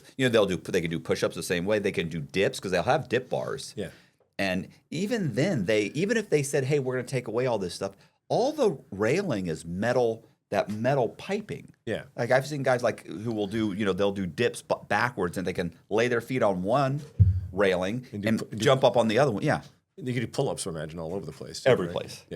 But they have that stuff anyway. They have pull-up machines. They have. Would it be possible to get 200 grams of protein per day? It probably would because, well, one, you could buy stuff straight out of the kitchen. Like these guys are stealing chicken and everything. It's contraband. But I don't think you would be able to get from the meal that they give you. I don't know that you get that much protein. Could you go back for seconds at the meal? Like if I wanted to just get a chicken breast and come back in line and get a second chicken breast, or no? You can't now. You used to be able to, but then they gave these cards out where you're scanning the card. Really, the funny thing about the card is good for about 30 minutes and then it resets. So yeah, I think it's an hour. So if you scan, get your meal and eat and wait the hour, you can go back in line. As long as the guard doesn't recognize you. There's typically 2 guards that you're scanning. Yeah. As long as they don't recognize. And most of them, even if they saw you twice, they'd be like, and you scan it, you're like, what? You're like, I don't give a fuck. Yeah. It depends on the guard, but 90% of them could care less. But I imagine most of the food is like pastas and rices and carbs that are going to make you fat. Beans, rice. Yeah. And if it is pasta, it's basically mush. It's not even like, these are good noodles. It's not al dente. It's fucking, it's like they're blended together. It's like a big hunking thing of pasta. You're like, oh my God, it's disgusting. Or in some places I've actually heard they have protein shakes. Oh, that'd be fantastic. On commissary, you could get it. Because here's the thing. On commissary, I was thinking eating at the chow hall. Yes, you definitely could because you could simply buy mackerel and tuna fish. Oh. So if someone's sending you money, you can eat like a king. Oh yeah, I would do that. Yeah. I would just do that. I'd go keto. Yeah. I'd be ripped. Yeah, these guys and they have everything. They have everything from they're on those sealed like a bag. Like I don't think I've ever seen. They're probably in the grocery stores because it's definitely something that's from a factory somewhere. But instead of a can, it comes in a bag, right? Because they don't want you to have the cans. Yeah. And they're cheap. They're like $1 for like a mackerel or $2 for whatever. Canned sardines, basically? Yes. They have sardines. They have mackerel. They have tuna fish. They have white chicken. I used to get the white chicken all the time because I really like the... Yeah. And they have tons. You could buy that as much as you can get. Okay. Wow. There you go. Problem solved. You know what's funny? Every FBI agent that came to see me at the low and the medium, as soon as I said at first, they were always like, how are you doing okay in here? And I was like, I'm fine. Like, nobody's beating me up. Like, I'm not. Well, we don't get to see him, right? We're Boy Scouts. And so we put these guys in prison, and then we're kind of done with it. And then we go home and watch Oz. Right. Well, I was going to say, and this is the funny thing. They would always ask me exactly what first it was, how you doing in here? And I'm like, I'm fine. And I think because they looked at me and they thought. Yeah, like you're being every day. Yeah, well, they looked at me. They're like, "This is not a tough guy. Right. This is not a tattooed up guy. This isn't what the guy." So they felt a little bit of a like, "Hey, this is probably not unlike me being in prison, right?" Yeah, right. Although I think they have more training, self-defense training. But then the other thing is that once they asked that, I was like, "Oh, I'm fine." They're like, "You don't have any problems?" I'm like, "No." What do you want to know about the showers? I'm like, I was like, everything's fine. Yeah, fine. we just assume they're gladiator factories. And then they would always say, "What's it like in here?" Yeah. And I used to always think, I would assume, like, I always felt like they would know. They would know. Yeah, but none of them. No. And we're talking about 3 different guys that showed up. And of course, I had one female that showed up over and over again that was working with me that nothing ever happened. Yeah. She was very professional. Right. Leslie Nelson. And she, same thing. Are you okay in here? I'm like, oh. And this was when I was at the medium. Yeah. Like, I definitely, I'm not prison material, but I'm definitely not medium material. And but yeah, I never had any problems. Yeah, good. So I mean, I think your show and you personally as a friend have done a lot to demystify prison. You know, it's like I think for most people it is the worst nightmare they could fathom. And it's not that they're going to miss their families. You know, that's part of it probably. But I think just the idea of just being in this like lockdown hell with monsters who are just torturing you and raping you every day is just too horrible to contemplate. I think the only possibility of something like that would be like a really, really violent pen. And people are like, well, you're always worried about going to the pen. Like people like me, they don't send to a pen. Like they're trying to keep you alive. They don't want you to get hurt. In general, the prison system does not want you to get hurt. Is there a rogue officer who's an asshole or somebody maybe, but in general, they're not sending people to those locations that don't have a violent history and they don't think can take care of themselves. And even if they do go and they're like, listen, man, there's no way I'm going to survive this. You can easily say, look, I got to check in, and they'll check into the SHU. And then they'll hold them there until they can send them to like they call them dropout pens. Mm-hmm. And so Coleman has pin 1 and pin 2. I believe pin 2 is the dropout pin, where it's guys that were gang members that decided, I can't do this anymore. I don't want to be a gang member. And so the gang's like, well, you're not leaving. So you check in. You go to the volunteer yourself into the SHU? Yeah. I had no idea. I thought that was there if you got into like a shank fight with somebody. No, you can go in and say, I'm in danger. Why? I just told the shot caller this thing. I don't want to be a gang member anymore. I'm sick of it. I want to go home. I'm done. I got 5 years left. And they're like, okay, well, that's gonna follow you. We can't send you to another prison. We're gonna have to send you to a segregated prison, or they're like dropout pins. They have another name, but they're like, you can go to pin 2, but you got to sit in the SHU for 6 months. I'll do the SHU for 6 months, and that's their deterrent, so that people don't try and go there to become a problem. Yeah, is that nobody wants to sit in the SHU for 6 months, but these guys are like, look, I dropped out. I mean, these guys are asking me to hurt somebody. Mm-hmm. I'm not doing it. I'm trying to go home to my daughter. These guys are trying to get me another charge. I can't do this anymore. Wow. And so they'll drop out and they'll go over there. That's incredibly humane, actually. I'm sort of surprised they're that accommodating. No, yeah, I don't know. I don't think it looks good if you go into prison and you just keep people just are getting hurt left and right. Yeah. It kind of destroys the faith in the system. Huh? Right. And keep in mind too, I also think that the amount of time that they give people is, you're giving these people life sentences and stuff. Well, no wonder they're shooting at cops and doing everything they can to get away. It's like, why? Because I'm going to get a life sentence for selling some fucking drugs. Like, right. Then in other countries, I might get a slap on the wrist. Of course, in other countries, I might be beheaded too. But in general, they're doing everything they can. They're ready to shoot at officers, kill people. It's like, yeah, but because you're trying to give him 30 years. If he thought he was facing 5, he'd probably be like, you guys. I've been very fortunate lately to actually meet some Matt Cox viewers because people call me when they need help. I'm a licensed private investigator in the state of Florida, but I work in all 50 states, mostly on fraud cases. So anyone out there who's watching who's been defrauded, who wants to have a free consultation, you can give me a call. Go to simoninvestigations.com to take a look at how to get a hold of me. I'm a one-man shop. If you call me, I'm going to be the one who answers the phone if it doesn't go to voicemail. And I do free consultations. I'll always make time to talk to a Matt Cox viewer. And if I can help you recover your money or refer the matter to law enforcement on your behalf or conduct some investigation, that's what I do for a living now. And I want to thank you so much for watching. And thank you, Matt, for having me on. Thanks for coming. Hey, you guys, I appreciate you watching. Do me a favor, hit the subscribe button, hit the bell so you get notified of videos just like this. Also, we are going to leave all of Tom's links in the description box. You can go there, click there. You can follow him on Facebook, TikTok, Instagram, YouTube. Also, we'll leave the link to his website. You got a website? Yeah, website, SimonInvestigations.com. Yep, there. All right, thank you very much. See ya. Be cool.